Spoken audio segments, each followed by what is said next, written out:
hang with the big bro Yuri, hyphy. Get lit just like me, big bossed up, chop it up with Riley. You better come with it and kick rocks, cause you now tuned in to 10 Talks. Now let's get lifted and take a shot, you are now tuned in to 10 Talks. Bing bong, bing bong, bing. Is that racist? No, it's not. It's from that one video where they go bing bong.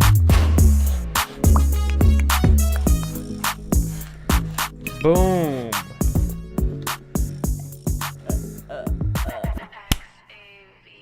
Ta-da! Welcome back, campers. What's up, guys? We are back. We are here for episode 62 of 10 Talks. Thank you guys so much for pulling up. Thank you so much to everyone who is here early for this episode. Yep, waiting. The first thing I have to say is I want to respond to a comment I saw. Okay. Do you know what I'm talking about? Without me even giving any reference yet? No idea. What? Basically, someone commented saying, "There's no energy in the beginning of the podcast anymore. You could tell the honeymoon phase is over." Oh my god. That's pretty good if our honeymoon phase is 2 years. Right? I feel like we're still in the honeymoon phase. What? No, don't say that. That means that the worst is yet to come. Don't say that. Let's say we're in the worst part right now. Really? No. But it's like, think about it. It's like the honeymoon phase is supposed to last a couple months. We've been together for 2 years. And just now we're seeing a comment saying, "Oh, looks like the honeymoon phase is over. They're not so fucking happy together anymore. Blah, blah, blah, blah," or whatever. So at least we had 2 years of happiness.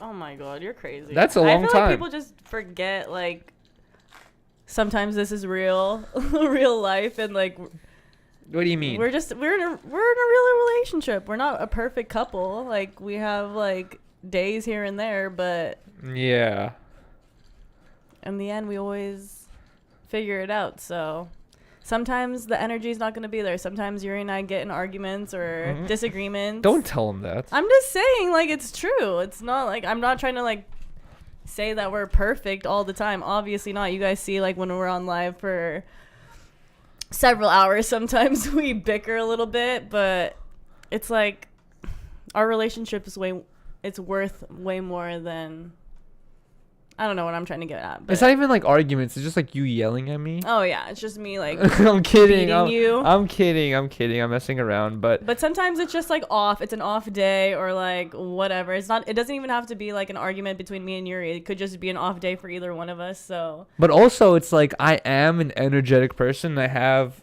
lots of energy sometimes, but I'm not always just like, haha, what's up, guys? Me like, either. Blah, blah, blah. I'm just like chill. Like, yeah, we're both honestly chill. Like, just chill. Like, we like to like chill out, relax, and like.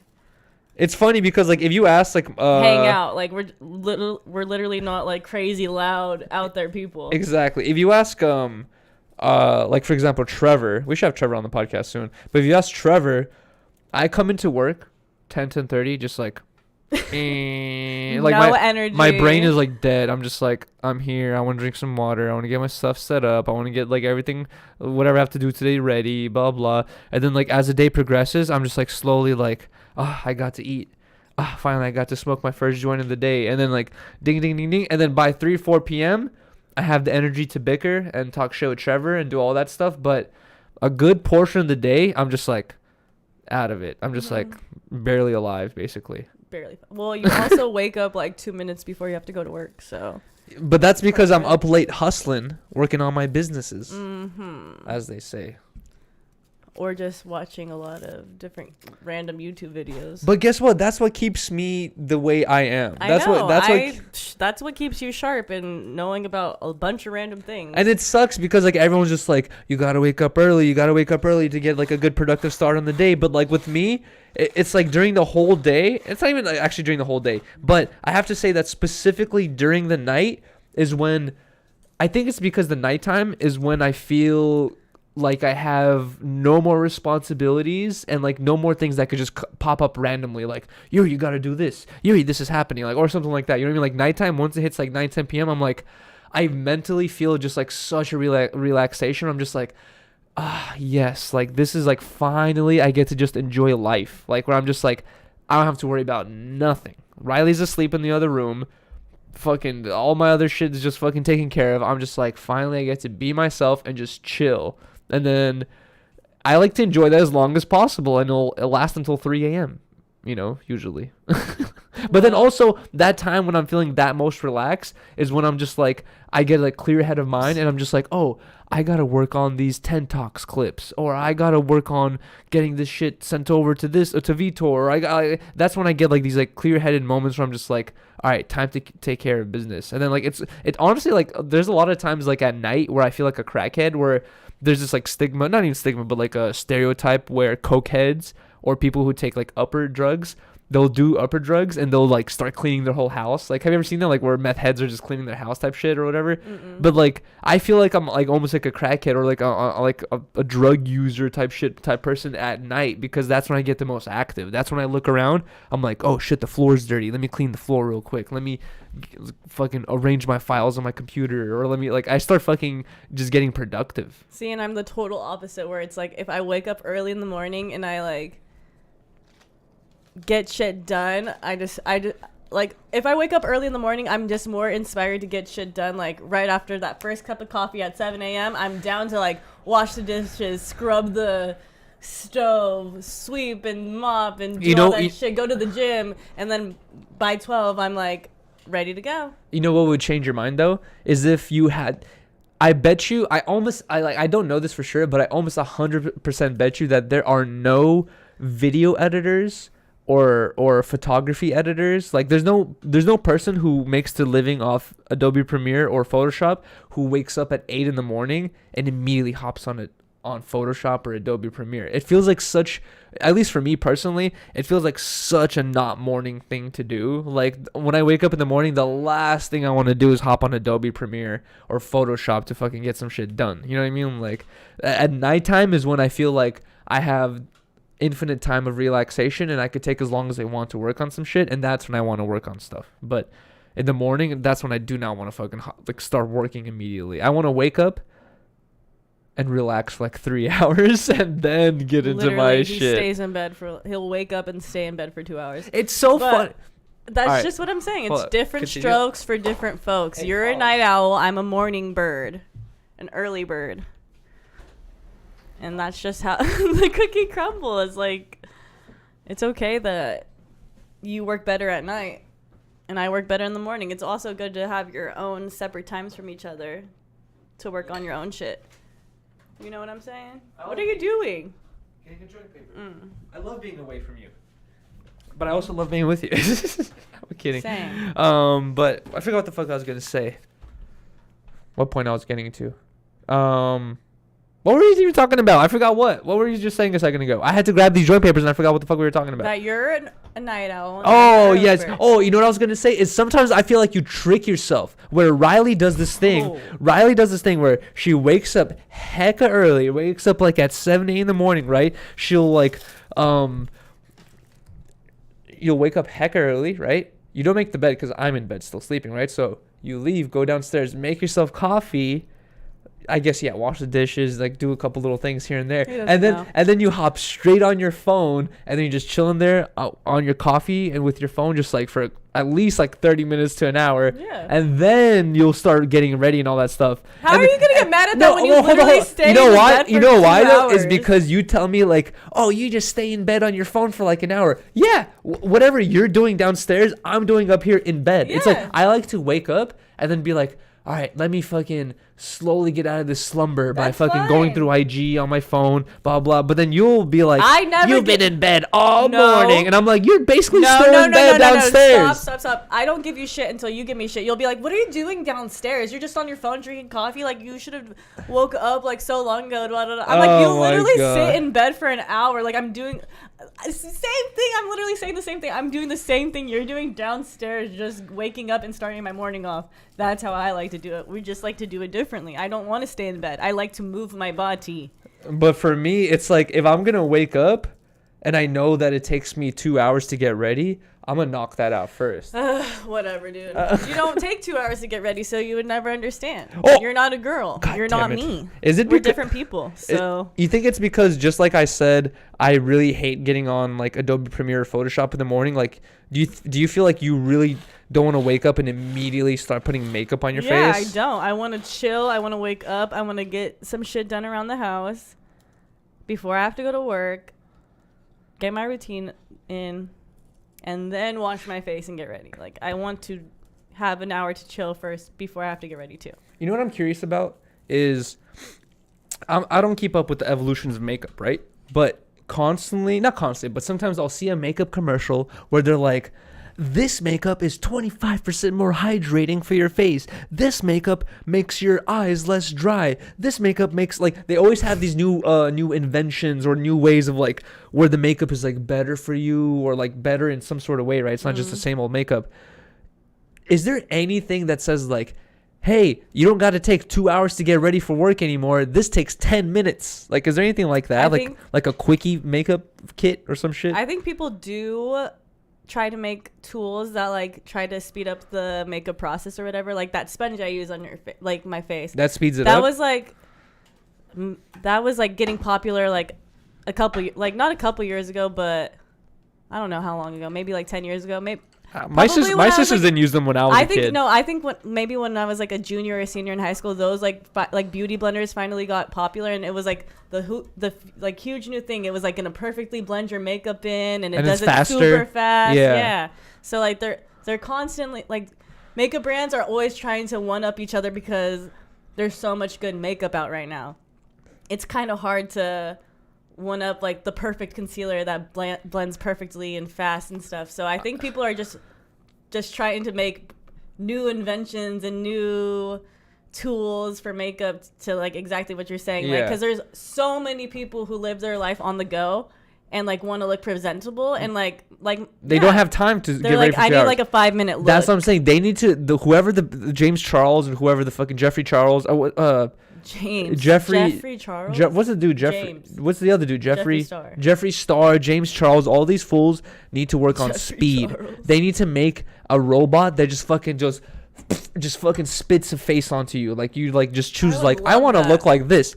It just fucking spits. You know how many times makeup on you. I always say, like, I wish I could just do this, and like my makeup is just done for me and my hair. But it sucks. I hate spending. You think I take a long time too? I know girls who take like 4 hours to get ready. I'm pretty fast. Can I tell you something though? Is when I was in middle school, a long time ago, when I was in middle school, right?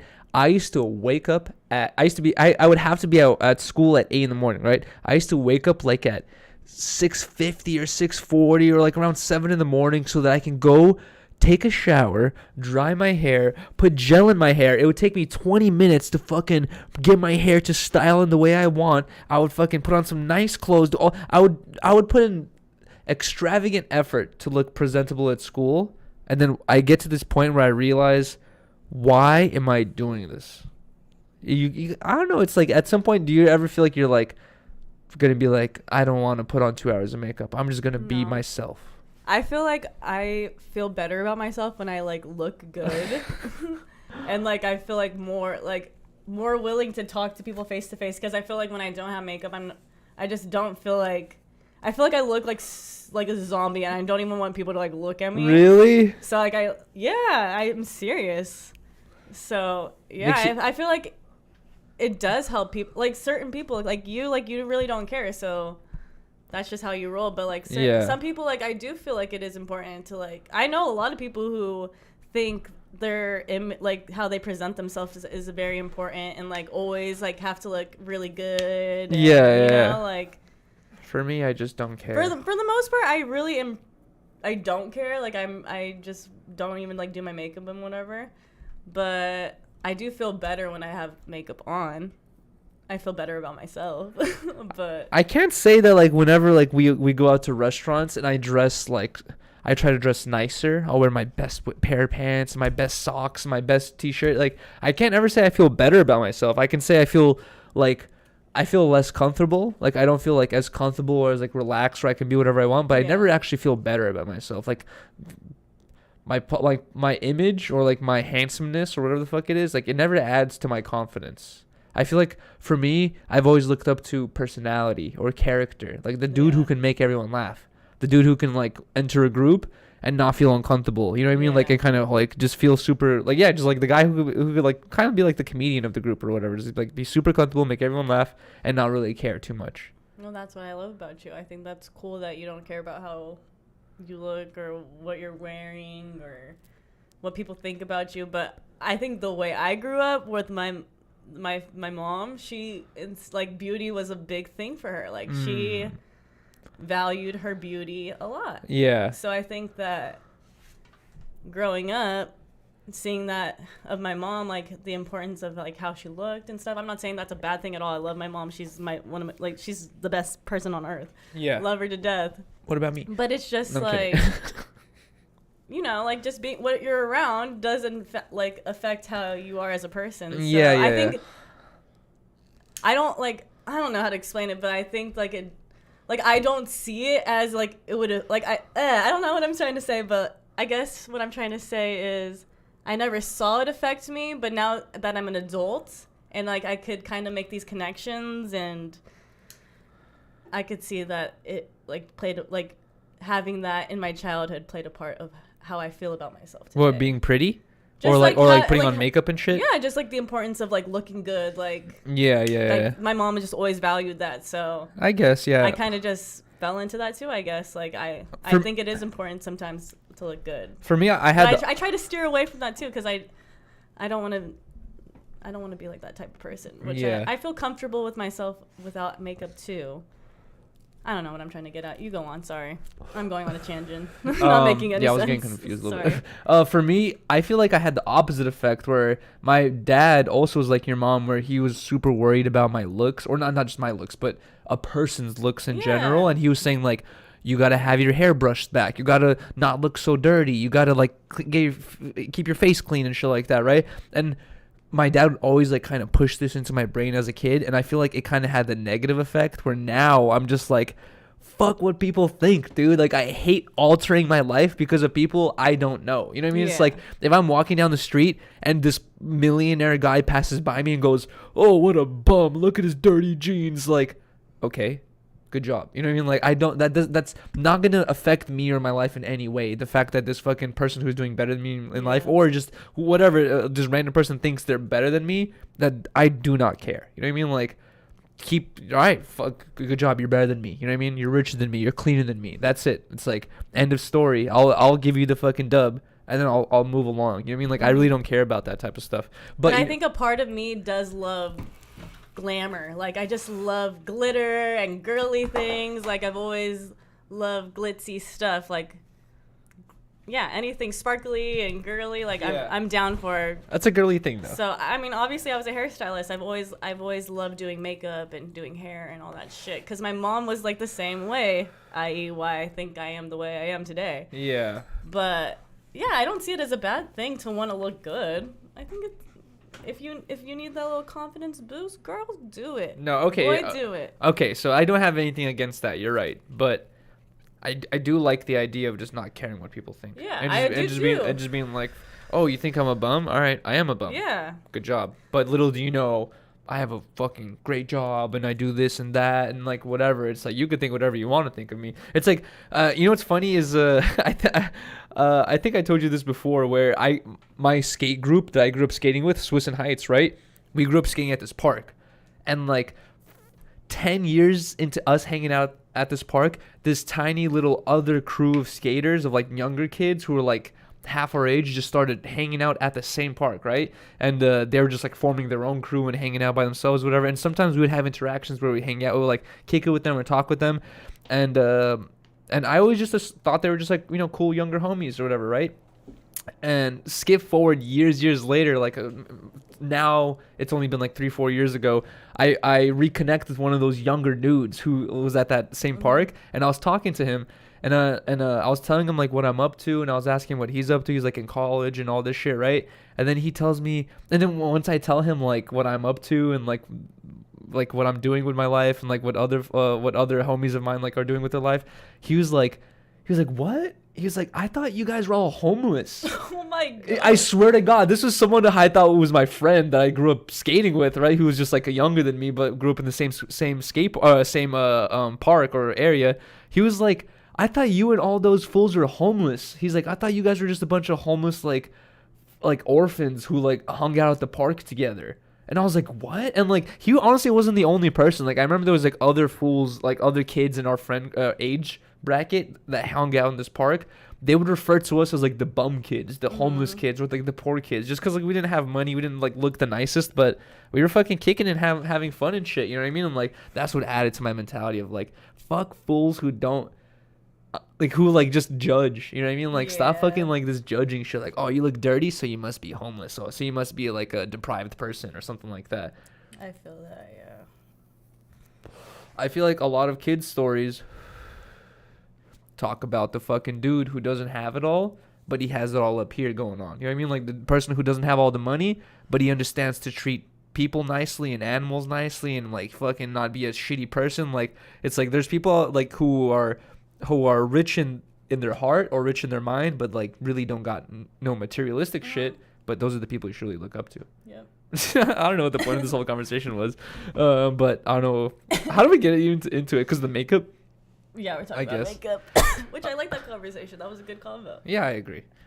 Before we continue with these good convos, I want to give a huge shout out to our sponsors. I want to give a huge shout out to Stay Grounded. It's an IG account, an Instagram account where if you guys are into fashion, if you guys are into clothing brands, if you guys are into, like, drip streetwear shit, they are an Instagram account that keeps up with, like, new up and coming clothing brands, like streetwear brands and all that stuff. If you guys are looking for new brands to buy, follow their IG account. They constantly post new shit. And if you guys have a brand that you're working on, or you guys need or have been working on, and you guys need, like, some new eyes on or whatever, tap in with Stay Grounded, because they do these story posts, IG story posts, where they'll post your clothes, your t-shirts, your pants or whatever, and they're gonna ask their audience's opinion on your drip, and you get to get, like, honest opinion from, like, hundreds of other people of, like, what the fuck they think about your fucking merch or whatever. Not even merch, but just clothing wear. But huge shout out to Stay Grounded. Even if you guys aren't interested in any of that, if you guys just fuck with us, please drop a follow to Stay Grounded, DEAD, not dead like the normal grounded, but grounded like a dead person, DEAD. So Stay Grounded on Instagram, on their IG account. Drop a follow, drop a like, drop a comment, shouting out Harmonious gang, or saying that you guys found out about them through us or something like that. Just show some love to them, because they've been showing a lot of love to us. Shout out to Stay Grounded. And then also, huge shout out to Cushface J, the provider of our medical needs here at the Harmonious house. If you guys are in the San Gabriel Valley area or Whittier area and are looking for quality meds for a good price, follow and message Cushface_J_ on Instagram to get your order in with Mellow Mobbin medical delivery. Must be 18 or over with medical recommendation, or 21 and over without a medical recommendation. Tell them Yuri sent you for a discount. Again, follow and message Cushface_J_ to get your Mellow Mobbin medical needs. And I have to say that I've had a lot of people, like, literally at this point, around 20 people hit me up saying that they tapped into Cushface J, purchased products from him, and were extremely satisfied. So, guys, I've also had at least, like, 5 or 10 messages of people saying, hey, first time in LA, where do I buy weed from? Cushface J_. Hit him up. He's the shit. Shout out to Cushface J. Thank you so much. But yeah, shout out to the sponsors. Thank you guys for supporting us. Heyo. Also, while we're shouting out the sponsors, I want to shout out the Patreon. Guys, we were talking about last time how I want to shut down the Patreon because I feel like we're not providing content, but we're sitting on 2 unedited vlogs that every time I want to edit, Riley's like, I want to go to sleep. No, I'm kidding. But we just... And then you say you're going to edit them, and then you never do. So I don't know what we should edit them tonight after the show. But you're going to be like, I'm sleepy, I'm tired. I'm going to do it. No matter what, I'm doing it tonight. I'm editing these 2 vlogs tonight of our 2 snowboarding trips. One for Lucha's, Chris's, and it was 3 birthdays. And Peach. I thought it was Lucha's. It was Lucha and Peach. And Peach. Oh, wow. Lucha, Peach, and Chris's birthday at Big Bear. We have a vlog from that trip. And then we also have a vlog, a snowboarding trip with Vel. Then we have those 2 vlogs to drop. We're going to drop them on the Patreon first so that anyone who's been supporting the Patreon, huge shout out to all the Patreon members. I'll let the names fly one more time right now. These people have been subbing, or not even subbing, but just like paying for our Patreon without any exclusive content, really. So I want to give a huge shout out to you guys for literally just supporting the podcast, because you guys' money really, really, really does help us fucking pay the bills, keep the lights on, get everything ready for the podcast, for the streams and everything. Thank you guys so much for supporting us, even though you guys aren't really getting much content in return yet, but you will soon. And for any future Patreons, we will be dropping vlogs soon, exclusively on Patreon, and then later on YouTube. But Yes, I want to sir. give a shout out to them. What do you have listed on What your do you topics? have listed next? I only hit it once. Hold No, you hit on. it twice. No, you go first. You go first. No. Why do you always do this? Because you lead the show, so oh you go. my god. Okay. Calling me out, saying I don't want to edit the video. I'm not calling now you you're out. Putting me on blast. All right, this is something.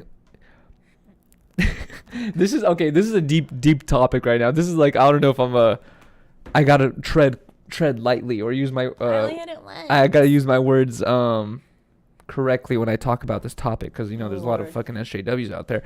I gotta say, huge shout out to Shady Durags, a YouTube channel I recently came across that basically does like videos about like animated shows like BoJack the Horseman, which I've never watched in my life, King of the Hill, Futurama, and he does really good videos where, yeah, you can watch a movie, you can watch a show, but sometimes you won't get the real meaning behind it, or you won't get like a real deep thought out process of like the characters, what they said and everything. Shady Durags basically will find episodes, like really popular episodes of King of the Hill or Futurama, and he'll do like a deep dive, like talking about what this really meant, and like coming from the perspective of the writer's mind, of like what the writer wanted you to see. It's very, very cool. I like his videos because you learn a lot from it. It's like you could have watched this episode a million times and you're still gonna find his videos about that episode interesting. So huge shout out to Shady Durags.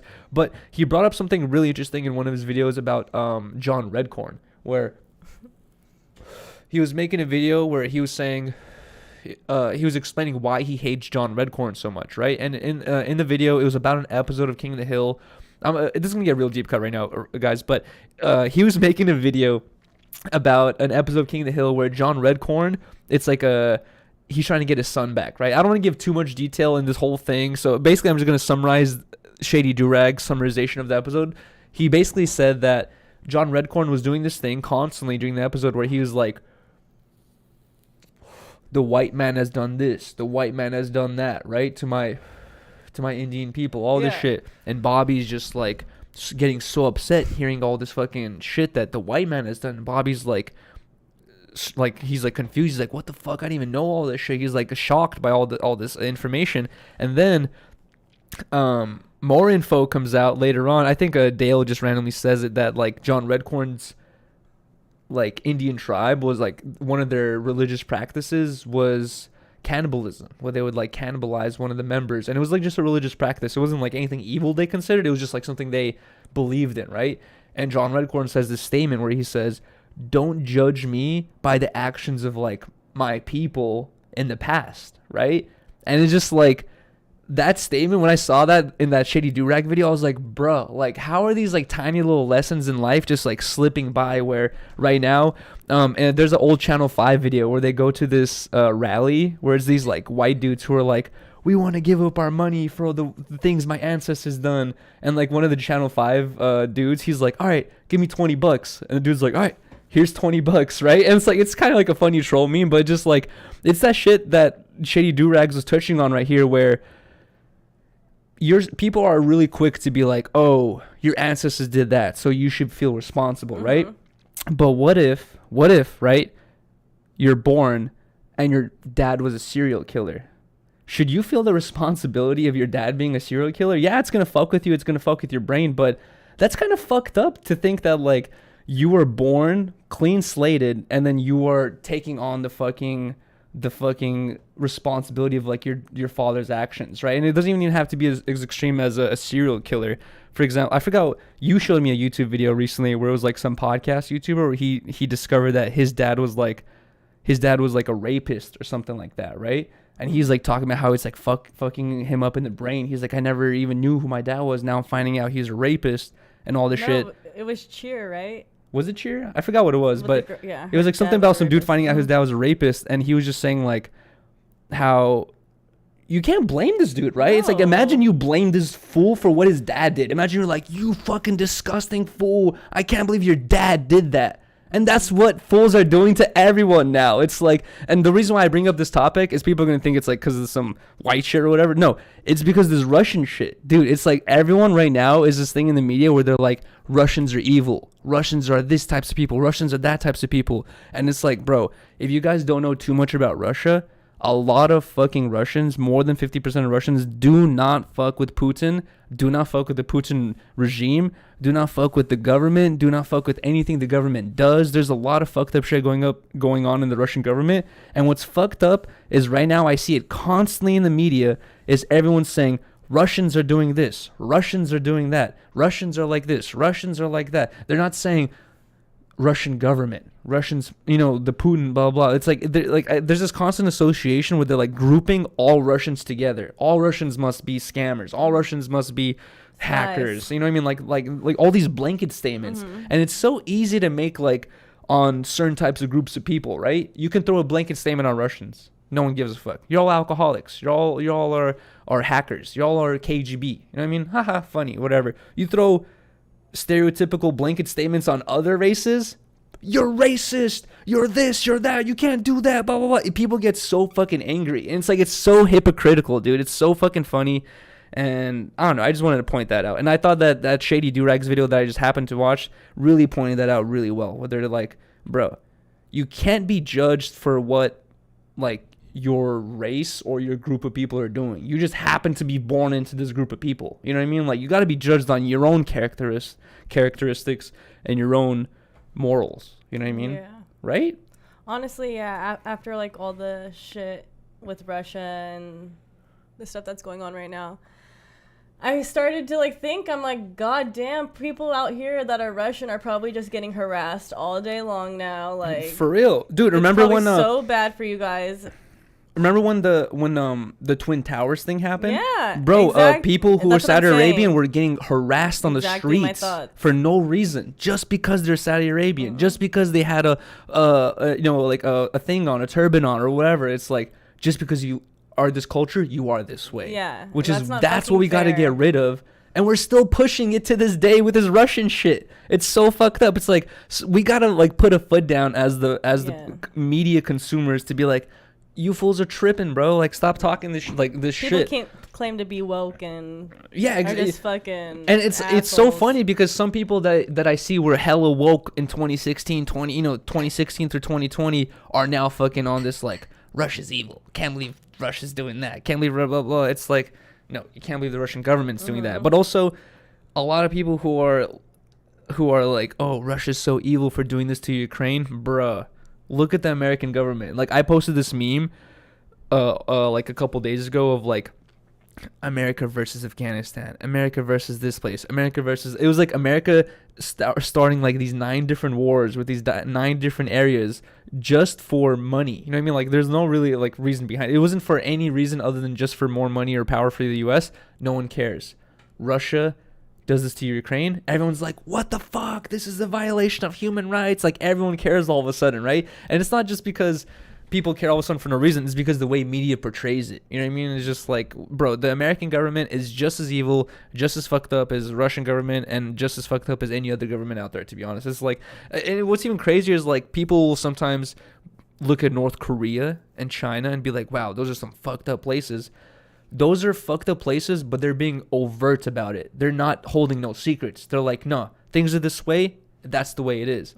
U.S., it's still like that, but it's kind of like more secret. You know what I mean? It's kind of like more low key. You can't notice the fucking the inequalities. You can't notice the little things until you sound like a conspiracy theorist. It's like, I don't know. It's different, but shit's crazy. Yeah, I couldn't. That's all I could think about. It's just like, fuck, all these innocent people are probably just being fucked with all day. Dude, to continue on that subject is shout out to No Fuckers. I recently I told Adam, I was like, bro, Adam, like, it would be so cool if you did an interview with No Fuckers, the Russian YouTuber I told you about, because he lives in Russia, speaks English very well, understands American culture very well. Like, that's why he's such a good YouTuber. And he lives in Russia. He's never even been to America. And I'm saying, like, dude, it would be interesting to interview this fool, to talk to him about his experience living in Russia. And right now, he recently just released a video today talking about how, have you seen how, like, a lot of companies aren't working with Russia anymore? They're like, Apple's not selling Disney. iPhones, Disney, Apple, all these places. I should have wrote down exactly all the companies, but if you guys watch the No Fuckers videos, NFKRZ on YouTube, he details like all the companies that aren't working with Russia anymore. And dude, it's like, it's getting to this point where, you know how it is in Cuba, right?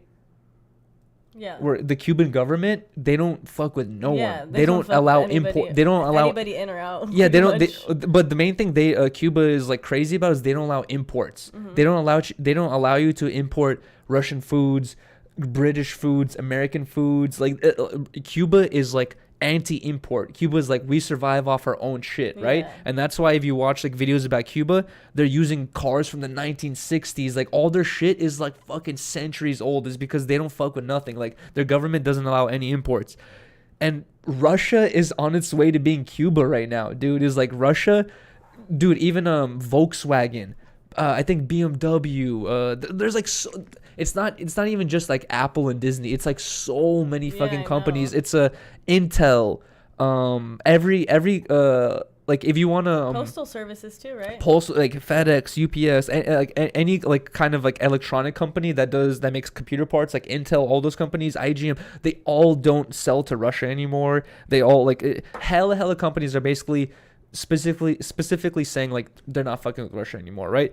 And first thing I want to point out is, guys, don't get it twisted. This is the same shit as like when it becomes gay month or gay month pride. Every company is like, we have a gay this, we have a gay that, we support gay rights. Like it's like that meme that says like gay month, let me throw on the gay month pride hat. You know what I mean? Like or whatever. Every company that's doing this isn't doing this because they think it's better for Ukraine or because they care about the Ukrainian people. It's because they're doing this to not upset United States or like other places. They're trying to they're playing chess, not checkers. They're trying to do this so that like they can make more money in the end. You know what I mean? They actually don't really care about Ukraine. But a lot of companies are doing this, and it's not affecting the thing with Russia. I feel like a lot of people don't understand is like here in America we have rich, a large, very diverse middle class, and then we have the poor, right? And in this very large middle class is like you have small business owners, big business owners, YouTubers, all this stuff, right? In Russia you have politicians and farmers. That's all you have. You have people who are in politics, who are governors, politicians, presidents, you know what I mean? Like all this different stuff. And then you have their children and families who are like in that inner circle. And then all the rest is just rural farmers. That's literally what Russia is made up of. There's really no middle class, right? There's like rich or fucking poor. And now with all these sanctions, the only people it's affecting is just the poor. All these rich people, they don't give a fuck. They can leave Russia. They can go to America they probably have a house in America where they're going to come here to vacation and shit. You know what I mean? Like they're so rich, this doesn't affect them. All these sanctions, all these fucking new rules against Russia are only affecting my family members, the people who live in villages, the people who like aren't fucking rich. You know what I mean? Like now they can't use bank accounts. Like I was talking about this with my parents where, dude, like for us, for Riley and I, $100, we can blow through $100 in a day or two, right? If I were to send $100 to my family in Russia, a month's paycheck is like about $300 to $500. So $100 to them really goes a long way. That can like run them like a week or two, right? My dad and my mom or whatever, they are constantly sending money to my family in Russia to help them with like bills, with food, all this shit, right? So they can buy clothes. We can't do that anymore because of these new sanctions. We can't even help our family in Russia anymore. Money at all. And it's fucked up, dude. It's like this ain't affecting the people it's supposed to affect. And honestly, you know what's even more messed up is I heard that the reason why a lot of these companies are doing this is because they want the Russian people to revolt. They want the Russian people to be like, we're tired of the Putin regime. We're tired of the Russian government. We want democracy. We want real democracy. We want this shit to change, right? That means that like that's gonna be a fucking war. A war, dude. That's what's it called? Like a revolutionary war. Like, dude, that's gonna be so bad, bro. Like the fact that these companies are doing this like slight-handed shit without actually getting involved, it's even more fucked up, bro. If we get some Russian revolution where even more people are dying, like this can get so much fucking worse, bro. Bad. And with these sanctions, it's like, yeah, we're either gonna have the option of tons of Russia basically becoming like Cuba, and everyone's okay with it, or a lot of Russians are going to be fed up with it and either try to find a way to leave, or they're gonna revolt and be like, no, we're done with this shit. We're tired of the thing. Which honestly, I don't know. I don't know if that's gonna happen. Yeah, you don't see that happening, huh? I can't say I don't see that happening. I can say that I don't know too much about the Russian population. I only know like my family members. You know what I mean? Like I would like to talk to someone like No Fuckers, who he probably talks to tons of Russian people. He like just like we talk to tons of Americans. You know, like he probably talks to tons of Russian people, and he could probably honestly tell us like what he could think would happen. This is why an interview with him would be interesting. Like see what the fuck, because this ain't no like oh, Russia's invading Ukraine tomorrow, Kim Kardashian got a new baby, haha. It's like, no, this is a big deal. This is gonna continue. It's gonna last a long time. Yeah, who knows? If it doesn't last a long time, I don't know, bro. This is a big deal. Basically, this ain't no small thing. And we're not affected by it for now, I guess. You know what I mean? But it's like I guess I can already mentally put myself there because I am Russian. But for anyone who isn't Russian, they don't even have to give a fuck about this shit. They're like, oh, fuck Russia. That's why people are making jokes about it. I see so much jokes about it everywhere. And that's what I'm talking about. Dude, it's so easy to make jokes about a certain culture, but you can't make jokes about that other culture because this, blah, blah, blah. No, bro. If you're ready to make jokes about a certain culture, you better be ready to hear jokes about every culture. It's crazy how many memes I've seen about like the Russian invasion and shit. It's just like... Speaking of political... Nothing else would have gotten this kind of... What? That kind of... Press? No. Wait. Nothing else would have been memeable. I know, exactly. It's... Bro, it's funny. It's fucked up, dude. Okay, anyways, go on. Sorry. Speaking of political correctness, this is something Riley and I guys talked about the other day, but just a little touch on.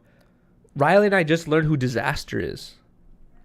Yes. Holy shit, dude. Honestly... I remember I was into rap battle culture when I was like a kid, and my sisters were putting me on to like MTV and rap and all that stuff. And I remember my sisters and I would watch like some rap battles, and I knew about Dumbfounded like back in the early 2000s and shit, but I haven't kept up since then. And then recently, Jumper's been working with Disaster, right? And I haven't really known too much about him. I saw Blasey come in the other day, and Blasey was like, Disaster? He's like, yo, like, blah, blah. He, like, showed mad respect. And I was thinking, like, who is this Disaster dude? And then later that night, Blasey came over to my pad. We were just, like, smoking and chilling.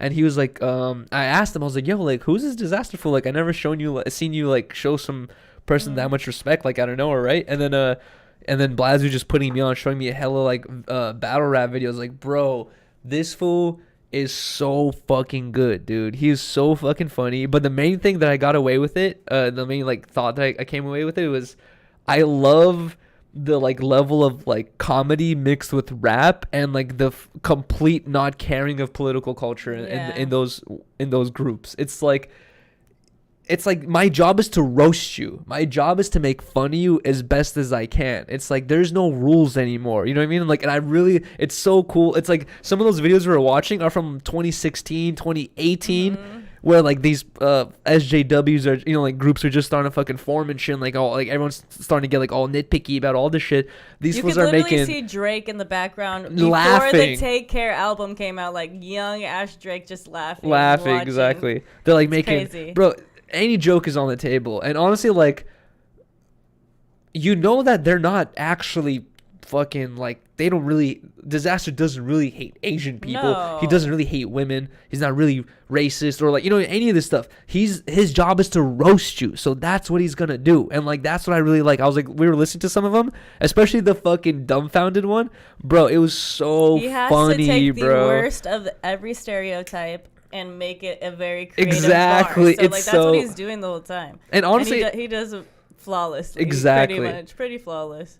It's honestly kind of like a very thin line of like the anger he had in his voice and how loud he was talking. If you said some of those things without that lyrical charm or that finesse, people can be like, what the fuck did you just say? And just like punch you, right? But he's saying it in this way where you're like, there's like moments where Dumbfounded was like, oh yo, that was a good one. Like he started laughing. You know what I mean? Like if someone roasts a Russian in a creative way in front of me, like I'm gonna fucking start cracking up. It's like that type of shit. It was so cool, bro. I know, it's so entertaining. But he's a performer. Like the whole thing, like against his competitors. Like most of his competitors don't have that same like stage presence or like that delivery. Delivery, becoming a character. Like everything he says is like in a character kind of. Exactly. Yeah, he acts out every bar, and it's cool to watch. It's funny. Riley pointed that out. She's like, I bet you this guy was in drama. I was like, he was definitely in some improv. And as I was like watching it, I realized like, yeah, she's right. Like these other fools that he was up against, they would say some good shit. They say good shit. But like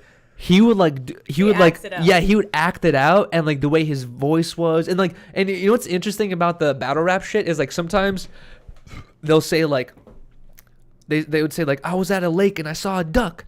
And then I said, what the fuck? And then you would expect the next thing to rhyme with what the fuck, but then it won't. And then he'll end it with, and then I just left the park.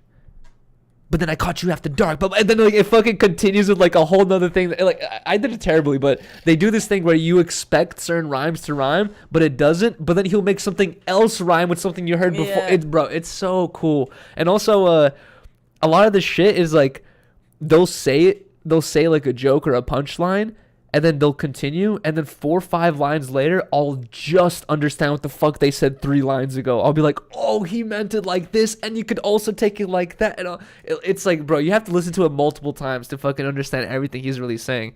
And bro, honestly, after I saw that, I was like, bro, I can't believe that I was just walking past this fool every single day without even like thinking like, oh, this is a legend right here, bro. He's been in the No Jumper office a lot recently, and I can't believe that I've just been like not paying attention that much. Dude, same. I've been running the boards, and I don't know. I'm like, what the fuck is this battle rap shit? Like, I don't know anything about this. Yeah. Like, how big is this thing really? Or like, I never knew anything about battle rap. Yeah. I never knew how it looked like, what the vibe was. You never heard one before at all? The culture around it. I mean, 8 Mile. Okay. But that's it. I never like knew about it like from a public standpoint. I'm not gonna lie that I can only watch about one battle, one to 3 battles max. But once Riley and I watch like 1 or 2 or 3 rap battle videos, at a certain point you're just like, you get over it so quick. It's just like, and the cup was on the top, and I said, what the fuck, and then you get to this point where you're just like over it. You're just like, okay, I'm tired of this battle rap shit. I don't want to hear anymore. Yeah. But I do have a giant level of respect for it, because it's like comedy mixed with drama acting, like you're saying, mixed with rhyming, and bro, it's crazy. It's so creative. Yeah, I like it. I like it too. I would love to see it live. I was telling Riley, I was like, dude, I know like $100 probably isn't nothing to someone like Disaster, but I want to fucking be like, Disaster, can I pay you, or not even pay you, but like what would it take? What would you want for you? Like, I'm not even gonna go back at you. I'm not even gonna rebuttal. Like, I just want to hear you attack me for 2 minutes. Like, I want to hear Disaster just be like, Yuri, you fucking used to be a streamer, and I just want to hear him fucking go in on me, dude. Like, it would be so cool to be on the. Let's pretend we're in a battle and you just come at me and that's it. Next thing you know, he's just spitting in my face like, I'll take you outside and fuck you up right now. I'm just like, damn. Then you get hella inspired and do your own thing. Imagine my rebuttal's better. Back. We're like, what? I'm like, fuck that. I gotta get back at this fool. Super Saiyan. No, I wanna. Riley's saying that we should interview him, which would be so cool. It would be. I don't know. I want to see if I could ask him if he'd be down to do that, because that'd be really interesting. But I want to ask him if he could fucking attack me, bro. That'll be. It's like. It's kind of like when you watch a roast, like a celebrity roast, right? You know that out of the 10 people who roast them, only 2 or 3 of them are going to get some real bars off, or you're going to hear like a real good joke, but the rest of them you're just like, ugh, you know? Hearing Disaster is like choosing the best person out of the roast battle, and like that's him. You know, like he's like the best person in a roast battle, basically. Yeah, I agree. Dude, all the, like, Blasey pointed this out, but I completely agree. Like, all the videos you watch of him on YouTube, it's basically him doing 4 times better, like 3 to 4 times better than his opponent. Yeah. It's never like, oh, I don't know who's gonna win this time. It's like always, oh, here's a shitty time, and then here's Disaster's time. It's like every time it was like, yo, he did 3 times better than the other fucking opponent every single time, dude. For real. Bruh. He just comes through with the whole energy. You gotta be It's a whole mentally. performance. You gotta be mentally tough to be his opponent, though. Like That's what that. I said. I was like, you have to give all of his opponents respect to even like go up against that. You know what you're going against, and Bro, you know he's gonna come through with some fucking crazy shit. that woman. There's a video where Disaster goes up a battle rapper girl. I forgot her name, but She was killing it though. she was killing. Yeah, no, that's the thing, bro. That's what's crazy about the rap battles is like you'll hear one person's side and you'll just hear like the crowd like be hyping them up and be going like, "Yo, that's crazy," and you just think that they just did the best job ever, and you'll think like, "There's no way you could rebuttal that," and then the next person goes and like they do just as good of a job or better sometimes, and then like I kind of like that sense of the battle rap scene where they're not just hyping up one person. They're open ears. You know what I mean? Like, and also, you know what else I really like about the rap battle scene, which I feel like, honestly, I've been kind of thinking about this because, like I said, my sisters put me onto this a long time ago. Like, I can't. I want to talk to my sister more about this. I wish I could ask Lily more about this. But I remember they were like, we would watch these fucking battle rap videos back in the day, and I remember back in the day when I was like a kid listening to them, like these battle rappers weren't just like saying like you're fat, you're gay, you're skinny or something like that. They're using some clever ass bars. Sometimes they're bringing in politics. They'll be like, you're doing this just like George Bush does that, and then you're just like, yo, that's great. You know what I mean? Like, and they'll bring in like politics, social issues, racial issues. Like, they're actually like some woke ass bars in some of these battle raps. And as we were watching some of these disaster videos, I was like getting like I was remembering this shit. I was like, yo, this is that type of stuff that was like making me think more. You know what I mean? Like, even though it's just battle rapping, like as you're listening to it, you're like thinking like, how is this person like able to bring in like deep thought shit into comedic shit, into like fucking offensive shit, and like all into a rhythm, and fucking it all rhymes and it flows. It's like super. It's a very respectable skill. Yeah, it's super cool. I really recommend you guys watch some disaster videos. Disaster versus DNA, fucking Disaster versus Dumbfounded, bro. Watch that shit. I was laughing the whole time. Dumbfounded did a good job too. A lot of his bars are really funny too. But bro, Disaster is crazy. The one that we watched last night was good too. The Iron. Bro. Honestly, yeah. Riley and I watched Iron Solomon or something. Yeah, Solomon. Disaster versus Iron Solomon. And honestly, out of everyone I've seen versus Disaster, Iron Solomon did the best. He did the best. And you know what's funny is for anyone that he was kind of theatrical too. Yeah, he was super. Yeah, exactly. He kind of had like a similar style. I feel like, but Iron Solomon, I folk with him because the whole time Disaster was like rapping and spitting in his face. He was just like laughing. Yeah, he was just like laughing and shit. He was like bopping his head. And you know what else is funny that I noticed is for anyone that fucks with On Some Shit and No Jumper and remembers this person named Dickolas. His name's Nicholas, but people would call him Dickolas back in the day. God. He looks exactly like him, bro. I swear, I was watching it and I was like, bro, this looks exactly like Dickolas. I couldn't fucking believe it. But for anyone that like On Some Shit fans and the Come Up fans, he looked exactly like Dickolas. Shout out to him. I got punched in the face by him a long time ago. Can you bring in the next topic while I use the restroom?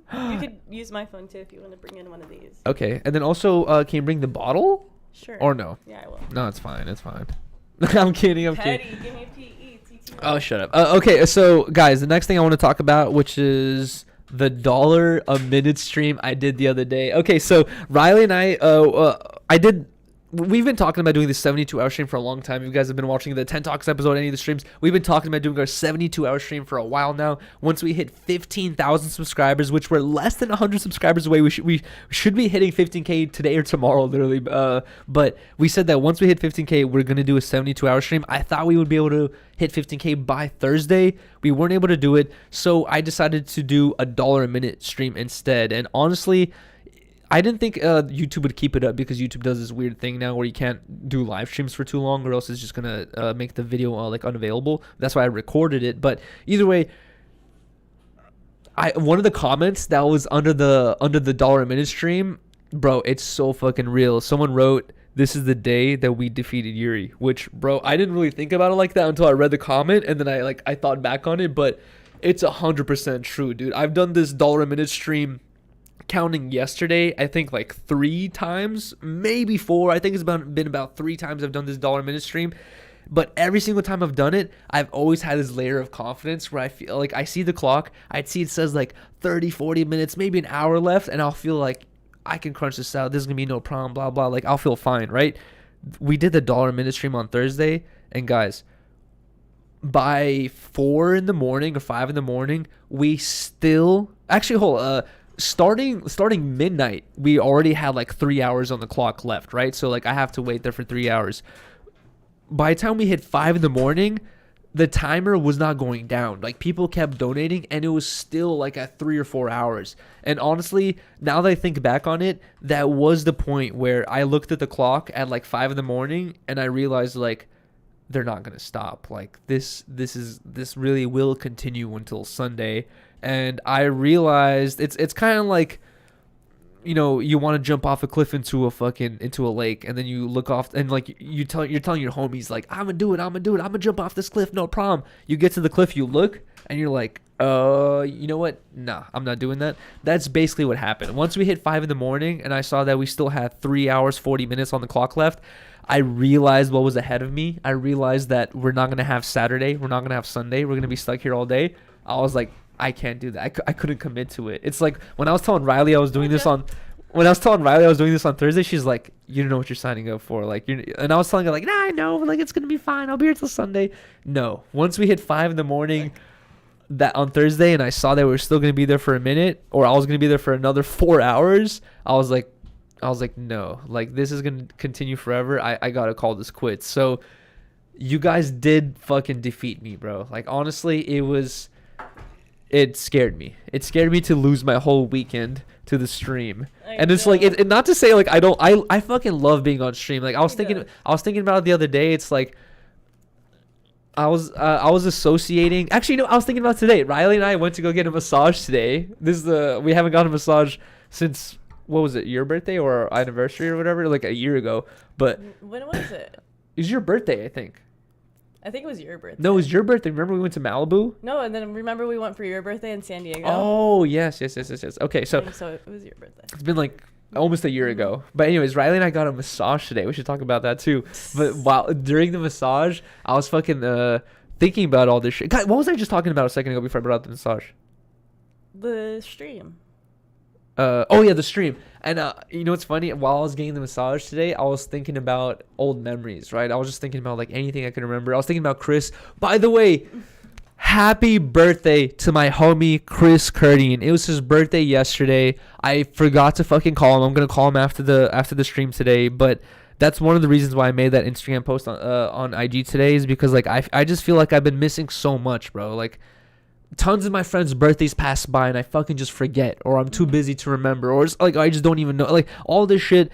And yesterday was my friend Chris's birthday. Chris has been my best friend since high school. We've had a lot of memories together. He's taught me a lot. Dude, we've had tons of memories. Like, literally a lot of my personality is built off me hanging out with Chris Curdian. So I want to give a huge shout out and happy birthday to Chris Curdian. Very, very, very good guy. Chris. I need to call him after this podcast. But oh yeah, so I was thinking back to old memories. Right? I was thinking back to memories like hanging out with Chris and all that stuff, and I would think back to when we would go to house parties together, right? And I would think like, what was my favorite part of the house parties? And it was always like, there would always be a section of the house party where it would be like a bunch of people formed together, just joking around, fucking around, getting drunk, right? It was always just like, like just kind of like not even roast sessions, but just joking sessions or just talking in general. Like, those are my favorite moments of any party. It's just like when you have a group of people, like 10 plus people, all just conversing, basically. That, I remember just thinking about that, and then and then I thought like,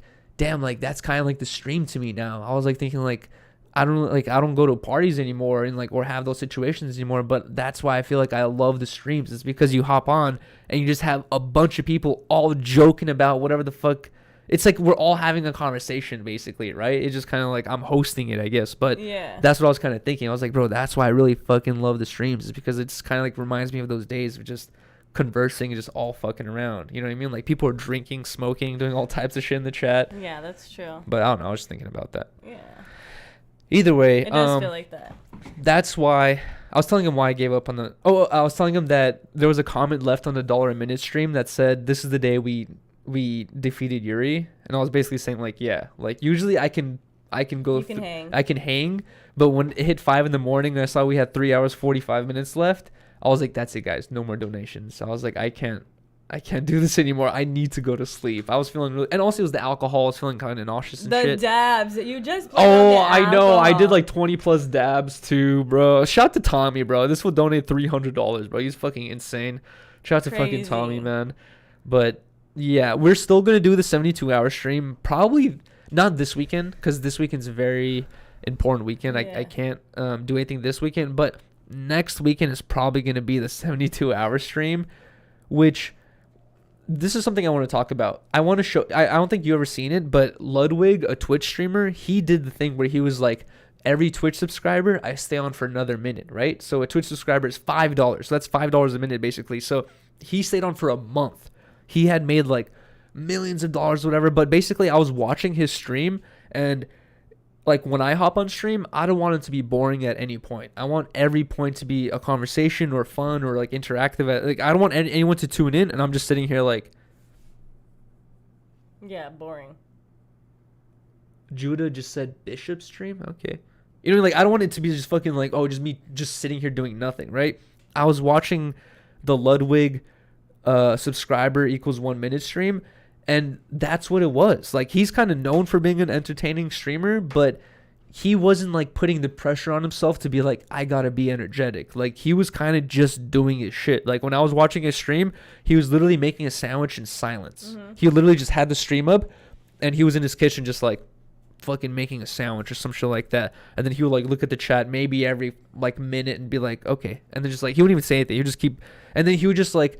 only talk with the people around him. He wasn't really even talking with the chat too much. And I was thinking, like, that's what you need to do. I don't want to take it to that level, extreme level, because he had thousands of viewers, but I need to lessen the pressure on myself to keep talking so much. You know what I mean? Like, when we do the 72-hour stream, I'm letting you guys know that it's gonna be just us living life for 72 hours, because it sounds fucking easy, but guys, it's fucking hard to know that you're going to sleep on stream, waking up on stream, taking a shit on stream, taking pisses on stream, getting hungry on stream, getting stressed on stream, getting tired on stream. All those emotions that you experience during the day is all happening on camera, where you got to compose yourself and not be freaked out or act crazy or anything like that. And it's going to be hard for 3 days, bro. I'm going to get horny. What do I do then? Can't do it either. It's like, that's what I'm talking about. It's like, bruh, it's gonna. That's what I was thinking about Ludwig. It's like, bro, did he masturbate? Did he have a chance to fucking go to the bathroom and like rub one out? Like, hey guys, I'm gonna go take a shower. He probably did. Right? He you gotta relieve did. that stress. He somehow. definitely took showers, so he definitely did in the shower. That's what I'm thinking. Is for this 72-hour stream, I gotta put a little bit less stress on myself to talk to them the whole time, and more just the camera's just staying on the whole time. That's it. You know what I mean? No matter what we're doing, we got to think of stuff to do, though. We got to think of, like, maybe we should even clean the house on stream. Yeah, the whole day. That would literally, yeah, that would take up a whole day. Maybe we should do that. People are going to make fun of the way, bro, oh my God. Whenever Riley and I clean the house, and I'm like, babe, maybe you should clean like this or like that. She'll be like, ugh. You know what I mean? Like, you'll get like all. It's always a something. You'll always something with Yuri I don't do right. Exactly. It's always something. You'll always, exactly. We'll get like anything though. We'll get little arguments about shit like that. Dude, if we put the camera on me or you, us cleaning, they're going to have a million things to say about what we're doing wrong. Yeah. You're using the wrong product. You're not supposed to use this on that material. You're wiping in circles, not squares. I don't know, like, it's. I'm honestly, that's going to be fucking funny. That's why I said people clean differently. It doesn't matter as long as it's cleaned. Someone said breakup stream. No, it does matter. If you're getting it clean, the proper amount of clean both ways, why does it matter? We need to. Okay, you know why? We need to interview a maid, a 20-year plus maid, and she'll explain to us why it matters. Because they'll say, like, there's tons of videos about this. When you're cleaning floors, there's way to clean floors where you don't leave streaks. There's way to clean floors where you don't leave dirt and gaps. I'm not leaving streaks. You don't know that. I'm not. I don't. You don't see them. Well, No, I'm kidding. I don't even think you Exactly. leave streaks. But I'm just saying that there's how to there's clean, like professional sir. ways of doing stuff. Yeah. Okay, whatever. You're right. I should be more open-minded. But I'm curious and I'm excited to see what the fuck the chat's gonna say about our cleaning skills, because we're probably all gonna have to clean at some Yuri's point. a better cleaner than me, no doubt. You admit it? Yeah, you are. You're way Oh, tinier than I am. thanks, but babe. I'm a good cleaner when I'm down. No, to you clean. are a good cleaner. Yes. I don't do any of the laundry. I don't clean the cat litter. I don't do any of the dishes. Exactly. So I rarely make the bed. rarely. You barely put your clothes away. You I- never throw away your tissues. What? No. Okay, that's another thing. I was telling the chat about the compilation video of tissues. I Wow, made. did you show them? Yeah, they're like, that's not snot, Riley. You showed them the fucking tissue video? Oh, no, hold on. I have to defend myself. Hold on. Guys, Or no, I think I was just telling them about it. we can show you guys the video, but I'm gonna fucking tell you right now. No, I made multiple videos. No, like, no. during Hold the on, whole week. Let me explain myself. This is another example of Riley. I'll try to say like, "Hey, babe, you shouldn't do this," and she'll be like, "What about this?" And like the thing she brings up is an over exaggeration of small things. So listen to this, Because right? what No, he's complaining about- No, wait, no, let me finish, and then you can rebuttal, right? All right, let me finish. Riley and I go to sleep. Riley sleeps on the left side of bed, next to the bathroom. I sleep on the right side of the bed, in a corner with nothing. Like I have to go all the way around to the bath. It's a whole ass mission for me to go to the bathroom or to the hallway to do anything, right? So right next to me, I have a little nightstand. I have a roll of toilet paper that I use because Riley knows and my fucking parents know I have a lot of snot. Like I fucking have to blow my nose. My nose is always stuffed, bro. Like I always gotta blow my nose. I always got boogers. Like it's a thing I've dealt with my whole life. Anyways, I got this roll of toilet paper next to my nightstand where annoying. literally like at 1 a.m. I'll wake up because my nose is fucking dripping and I'll just wake up. I'll blow my nose and I'll fucking so and I'll just like throw it to the side and then I'll like fucking and I'll go back to sleep. If you tell me this, if you wake up at 1 a.m. just to wipe your nose and you could just put the tissue to the side and go back to bed, are you really gonna wake up every time you gotta wipe your nose when I have to do this multiple times, like 5-6 times a night? Every time you expect me to go to the Bring bathroom, the garbage back no, by your head. no. So here's my plan. Here's what I do. I blow my nose all night, right? I throw the tissues to my right side on the floor. I wake up, I go use the restroom, get my shit done, I'll get ready, and then I'll go back to that corner and be like, let me clean all this shit up. Boom, boom, boom, done. Riley does this thing where I'll wake up, go to the bathroom, I come out of the bathroom, she's just like, you left all this toilet paper everywhere. I have to clean up all this mess that you've made. I'm like, no, you don't. I'm like, I left that purposely for me to clean. You're choosing to clean it, and you're making a big deal out of it. No. I don't make that's the thing that I did. I literally purposely took those videos to show that I clean your shit without. No. Wait, no. Let me talk. Out of Stop. context videos. Stop. Okay. Let me talk because I let you talk. Okay. I made those videos to show you that I clean your shit without complaint all the time. That's just a little bit of what I do without complaint. But anytime I leave something for one day, you're fucking tripping. That's why I made those videos. I was like, okay, I clean all your shit all the time and I don't even say a word about it. Look, I cleared all these tissues and didn't say one word. Bro. And I don't even get a thank you. Okay, you want to hear an example? What you're doing right now with those tissues, using those tissues as an example to prove that point, that's literally like me. That's literally like me standing by you after you shower and handing you the towel. And I'm just always just like, babe, you always make me hand you the towel. What? When it's like How? you do these little No. things just to like you don't have to pick up those tissues. You can leave them out. I know, but they're God not knows gonna, how long they will they're, stay. no, they're not. If I leave the house, I'm never leaving the house without cleaning up That's those a tissues. lie. That's not a That's a lie. No, That's a lie. I'm never leaving the That's house a without lie. cleaning up those tissues. Okay. Next topic. I don't have any more. That was it. That was all my topics. I want to talk about Russia's turning to Cuba, shady do-rags, $1 minute stream, 72-hour stream. the Kanye thing. Yep. I want you We to give your finished- opinion because you've had an epiphany or something. Oh yes. Oh wait, should we take these shots first? Sure. Okay, before we talk about Kanye, we will take these shots. Cheers to not arguing on stream about tissues. Cheers to the tissues that got Cheers. cleaned by me. Wow.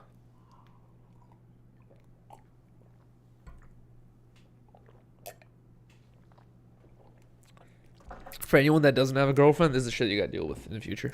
Shush. All right. Anyways, what I was gonna say after Yuri and I finished the Kanye documentary last night, we were talking and I was like, dude, now I have to go on the podcast and say like, I'm sorry for talking all that Kanye shit because You were in the comments section defending yourself. Someone's like, "Stop attacking I was Kanye," getting and you all- were like, "You I don't was even know." But that doesn't mean I was wrong about that specific comment. But before when we were even talking about the Donda album and I was just talking hella shit where I was like, I hate Kanye, like he sucks, da da da. And everybody was like, we will not stand for Kanye slander. I did not understand what you guys were talking about because I never really dug deep down the Kanye rabbit hole. And after watching the documentary, I was like, okay, you know what? I actually really fuck with him, and I honestly feel fucking bad for him. And you know what? A good example I can, or like, And like, it's just like, how am I gonna judge a person I don't even know at all? And it's just like whatever we get fed in the media. We don't know these people at all. They're just regular humans, literally living their life, dealing with normal things that we can deal with too. You know, Yeah. and it's just like fuck, like. and here's the I'm thing. over here just judging, and I don't even know Exactly. you. And here's the thing with like with celebrities is like, unless you are from that era that they grew or blew up, you're not going to fully understand what the fuck is going on, right? I grew up in the era where I thought that college dropout, like I told you last time we were talking about this, I thought college dropout was just like I thought it was like kind of like a corporate thing where everyone knew it was going to blow up. Like it was the thing that everyone was promoting, but I didn't know Yeah. it was like an underground thing that was like hard to do and all this shit. Took I years. thought it was just like kind of like a corporate. It was just like the media. This is the media pushing this. That's how big it was, right? Yeah. That's what I thought about it. And also, I didn't know about Kanye's come up and all that stuff. And also, a good similarity to what you thought about Kanye is what I thought about Jay-Z. Remember on Disconnected, I was talking about Jay-Z, and I was like, bro, like anyone could versus him. Like Rio de Young OG could versus him. Like he's a trash. Like I don't know. No one knows anything about him, right? I'm speaking for the people of my Our age bracket. And generation, guess yeah. what? I'm almost 30 years old. And I don't know anything about Jay-Z. You have to be 50 years old at least, or 40 years. Actually, you got to be around 40 years old or 50 to fully understand Jay-Z's impact, right? And recently, I've been listening to a lot more Big L, Nas, like just like other old New York rappers from the 90s and shit. And I'm starting to realize, like, yo, Jay-Z was fucking rapping about selling drugs back in the day when he was Yeah. like 20 with these fucking fools that were rapping about some serious, like, you realize like he does come from a street gutter ass like culture, you know what I mean? Like we're just like from the streets ass shit. And then like now by the time I find out about Jay-Z, I'm associating him with Apple, I mean like Dre Beats, and like I'm associating him with like these corporate things when he didn't really come from that, right? Yeah.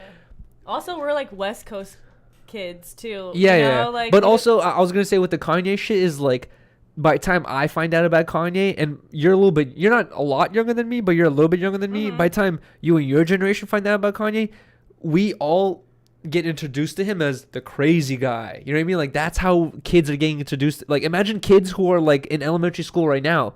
They're not like deep cut enough to like go into Kanye's fucking history and look at all this stuff or whatever. They're just seeing whatever the media says. Media Yeah. says Kanye is a crazy I dude. knew- They're all gonna think that. Yeah, You know? I knew of Kanye before all the crazy shit. I remember when the Taylor Swift shit happened. I remember that night thinking like, whoa, like, Yeah. what the fuck, Kanye.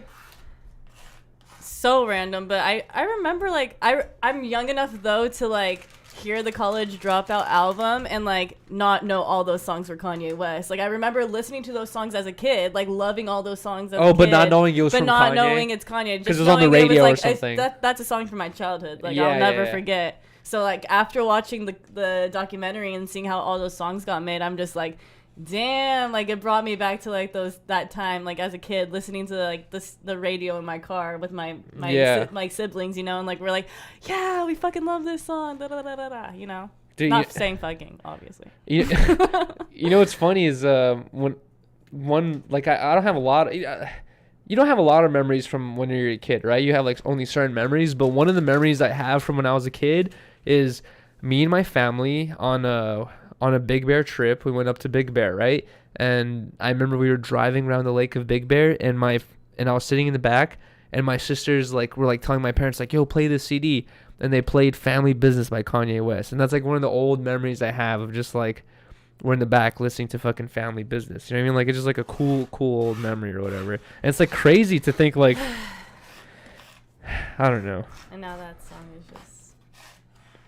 It hits different. Yeah, right? I know exactly. Now. It really does. Like every time I listen to it, like I literally almost shed a tear every time. Yeah, it's so good, and that's how you know. Like when, who is that artist? Scarface. That was listening to when he brought Scarface in. And he showed him Jesus Walks, and he wasn't really fucking with it. But then he listened to Family Business, and he's like, okay, I like this one, because he could tell like that is gonna be one that everybody in the world can connect to. Yeah, exactly. You know, it's like it's that song that everybody can resonate with.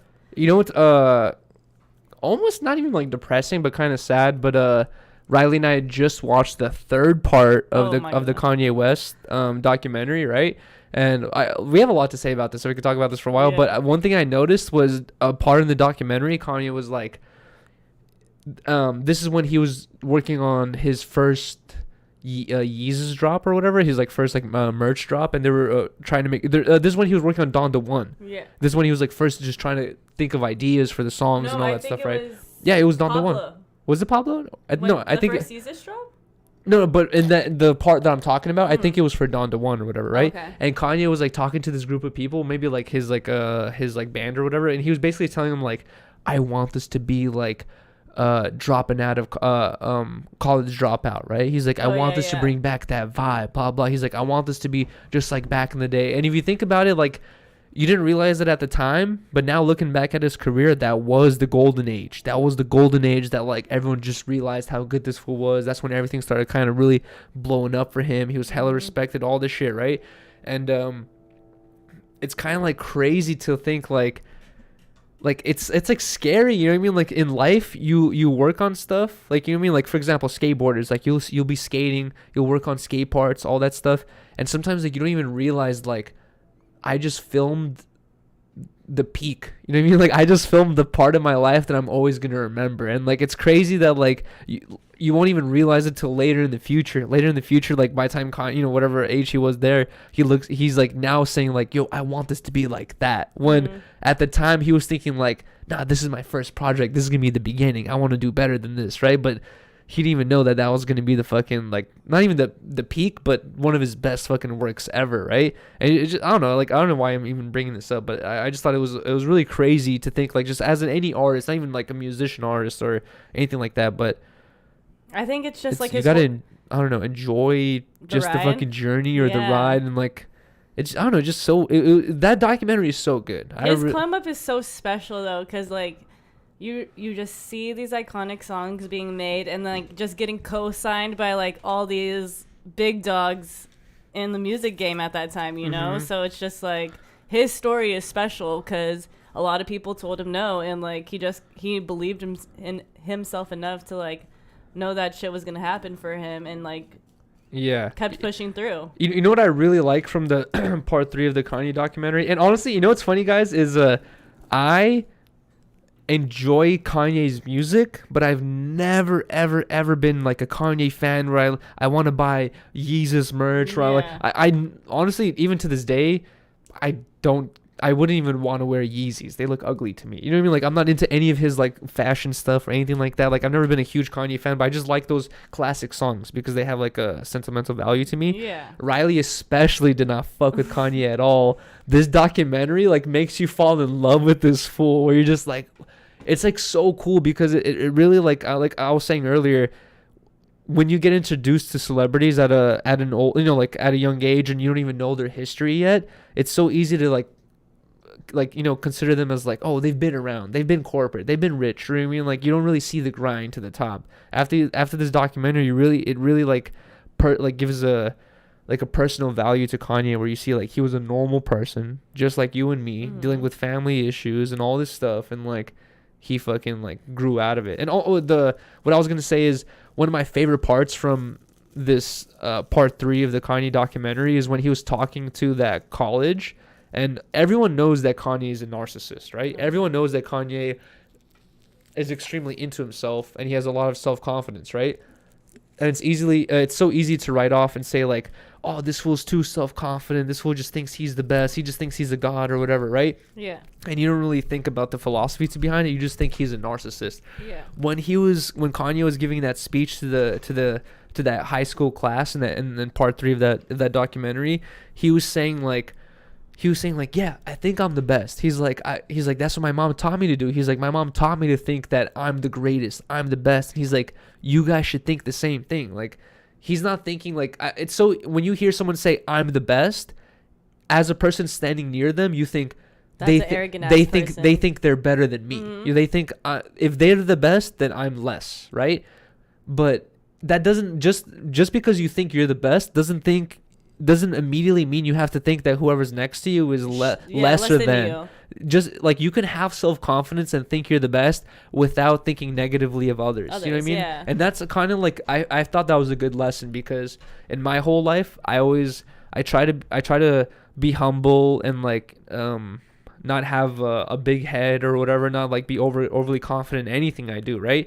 And you kind of think that whenever I see confidence, whenever I see someone flexing, saying, I do a good job, I make a lot of money, I think this, or like whenever I see anyone being overly self-confident, I almost associate it with like a negative aspect. Yeah. But watching that speech where he was talking to the high school class, I was like, that doesn't, self-confidence, or, you know, a lot of self-confidence doesn't mean a negative thing. You know what I mean? Like, that's just a good thing. Like, it's cool to think that you're the best ever. Exactly. You know what I mean? Like, it's good for you. But that just because you think you're the best ever, it doesn't mean that your friends are like, oh, they're just normal people. You know what I mean? Like, no, that, like, you could just think you're the best ever and also not have negative thoughts about the other people around you. Exactly. You know? Yeah. That I learned a lesson from that part of the video. Yeah, I felt that one too. And I really liked it. I liked it too. He was like, why does it have to be such a bad thing? Mm-hmm. Like, to think of that, like, think highly of yourself. Like, everybody out there is going to tell you, like, it's not good to, like,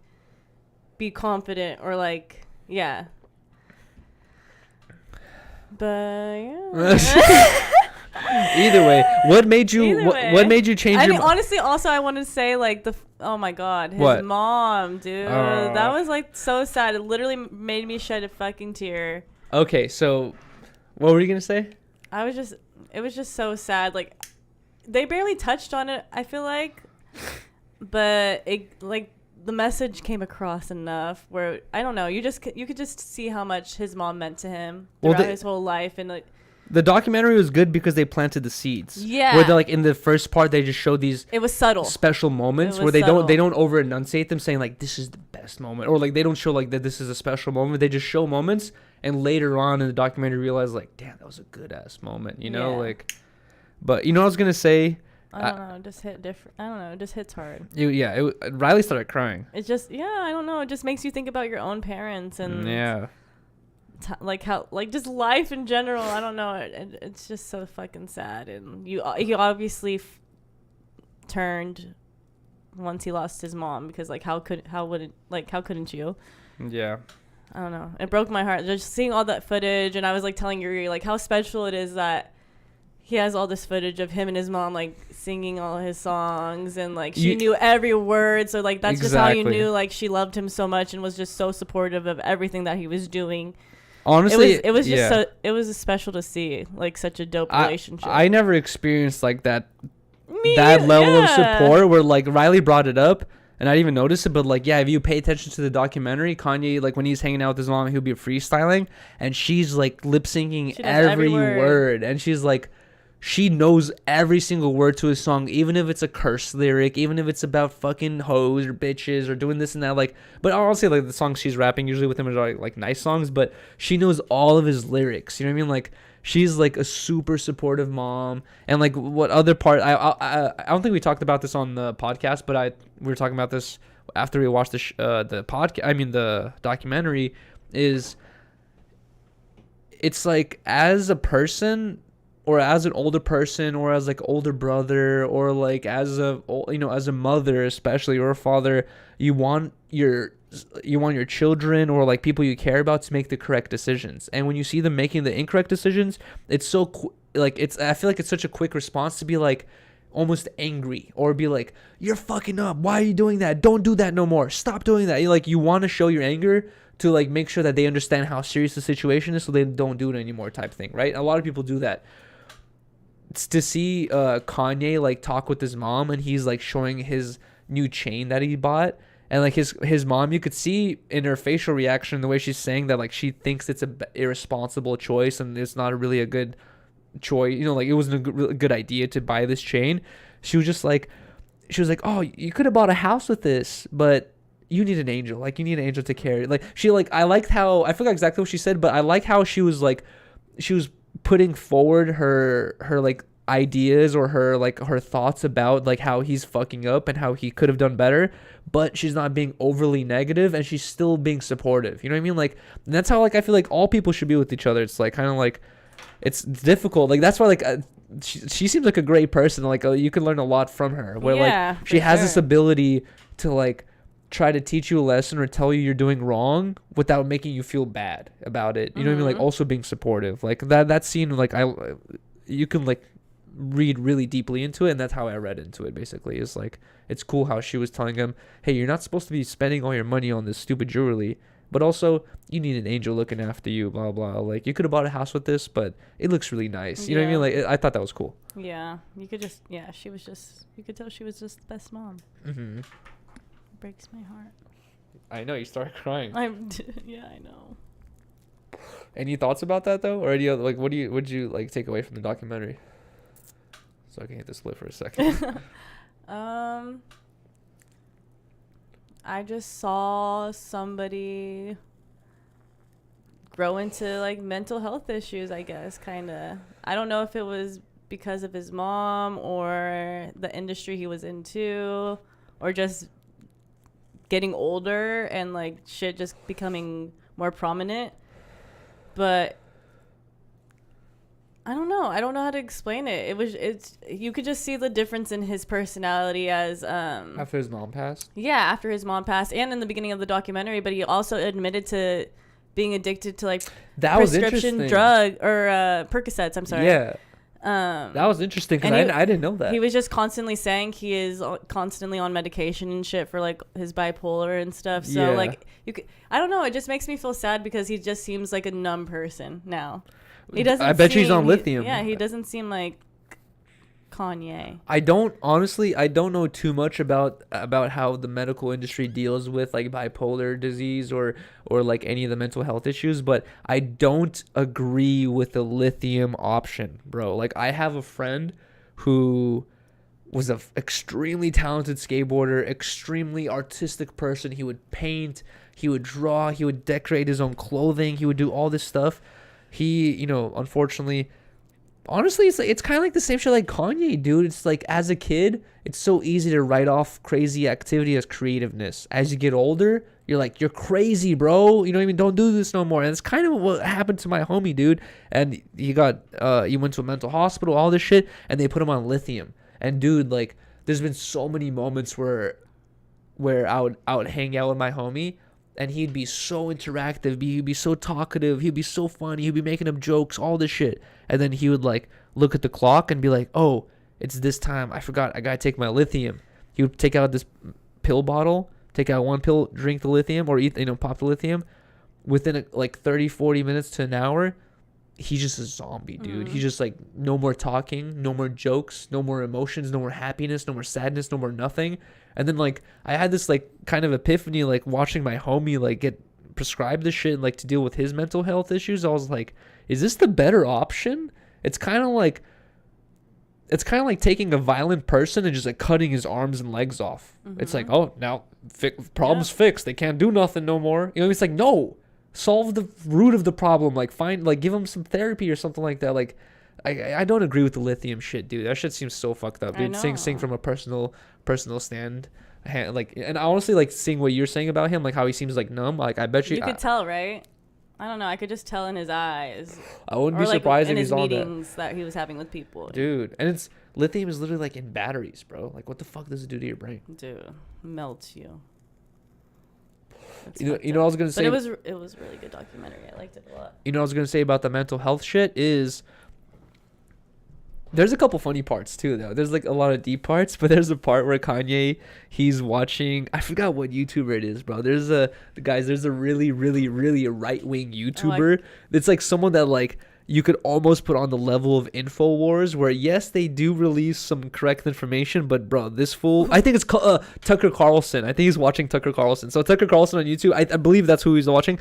I forgot that he ran for president. He's like I know, totally. but he's a super right wing dude, right? And at one point in the documentary, Kanye's watching a Tucker Carlson video where Tucker Carlson, which honestly, this is a huge fucking thing where people always associate right-wing shit with racism and not being open-minded, and especially Tucker Carlson, which I'm not a fan of at all, by the way. They associate him with right-wing shit and not being open-minded. He was like on Kanye's side with a lot of the shit that he was saying, and basically Kanye was watching one of his videos saying, this fool knows what he's talking about, and I was like telling Ryan, I was like, this is so funny where he's referencing Tucker Carlson as a point of credibility where a lot of people don't find him credible at all. I thought that was really funny. But I really like how the dude Cootie, the director of the video, Cootie, the director of the video, he was talking about how he noticed that Kanye would have these like moments of like extreme emotion. You know what I mean? Like bipolarism means like you feel emotions to the max. Like if you're happy, you're really happy. If you're sad, you're really sad.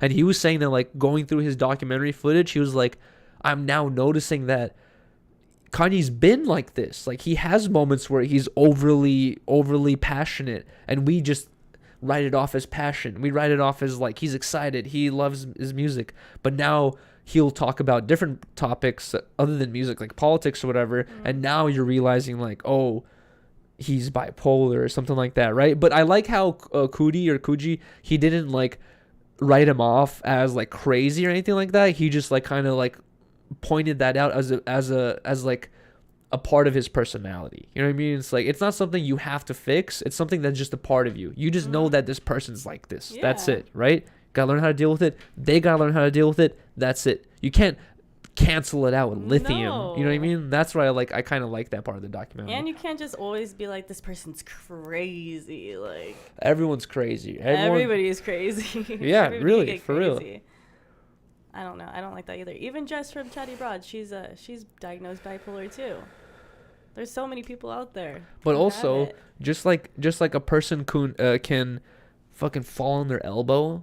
Go to like, dude, when I went to the doctor, I broke my ankle, bro. I fucking sat on my ankle and my ankle twisted 90 degrees backwards. I fully broke my ankle, and like this was like already the second time I broke my ankle, like fourth or fifth time I broke a bone in my life. So when I went to the hospital, I kind of almost had this like, I was used to this almost, like I already knew what this pain was gonna feel like, where I wasn't there's people who they break the first bone in their life, they're like, oh my god, it's like a traumatic life event where for certain people who have like had a lot of injuries, they're like, fuck, my ankle's broken, gotta go to the hospital. You know what I mean? Like that's what it was for me, where I was like, god damn it, now I gotta go to the hospital, right? So I went to the hospital, and when the doctor was asking me, he was like, how much pain do you feel? I was telling him like, it's all right.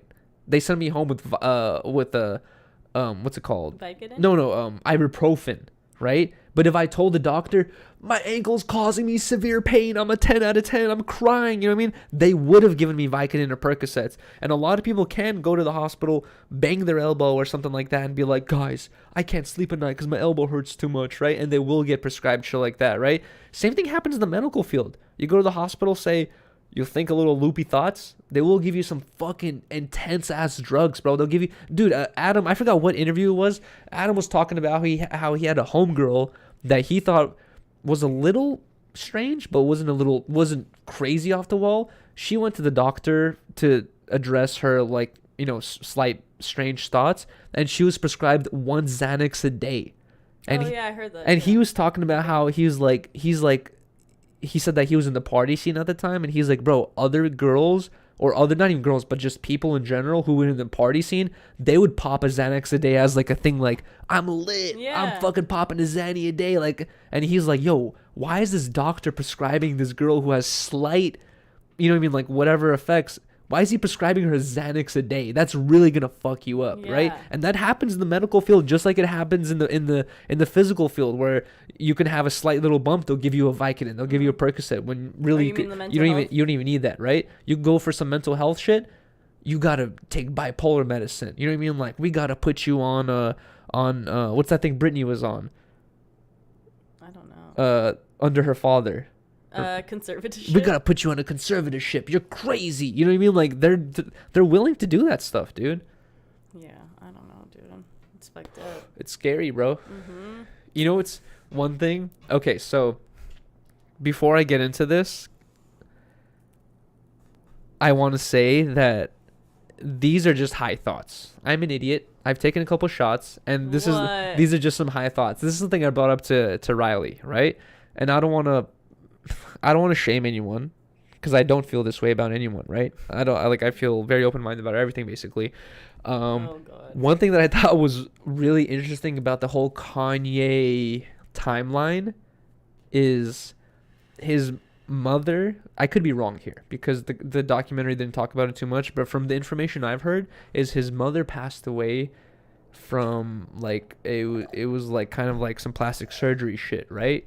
But it said it was a heart attack in the fucking thing, in the documentary. No, I think it was surgery. Really? But yeah, so basically, from what I saw, his mother passed away from surgery, right? But it was like kind of like it wasn't even like a serious life or death surgery. It was kind of like cosmetic surgery of some sort, and they got to put you under. And a lot of people, especially in this like BBL world that we live in now, they don't really think about the fact that getting put under is a big deal, dude. Like, Riley wants to get put under to get her wisdom teeth removed, and I keep telling her no, like, it's not worth it. Just to get your wisdom teeth removed, it's not worth to get put under, because every time you get put under in the hospital, you're risking not waking up. Like, yes, they have professional anesthesiologists who are there sitting by the whole time to make sure that this doesn't happen, but it is a possibility. Every time you're rolling the dice, because you might not fucking wake up. They're literally putting you into like a half death near sleep, right, where you don't feel any of this shit. Anyways, his mom passes away from a cosmetic type surgery.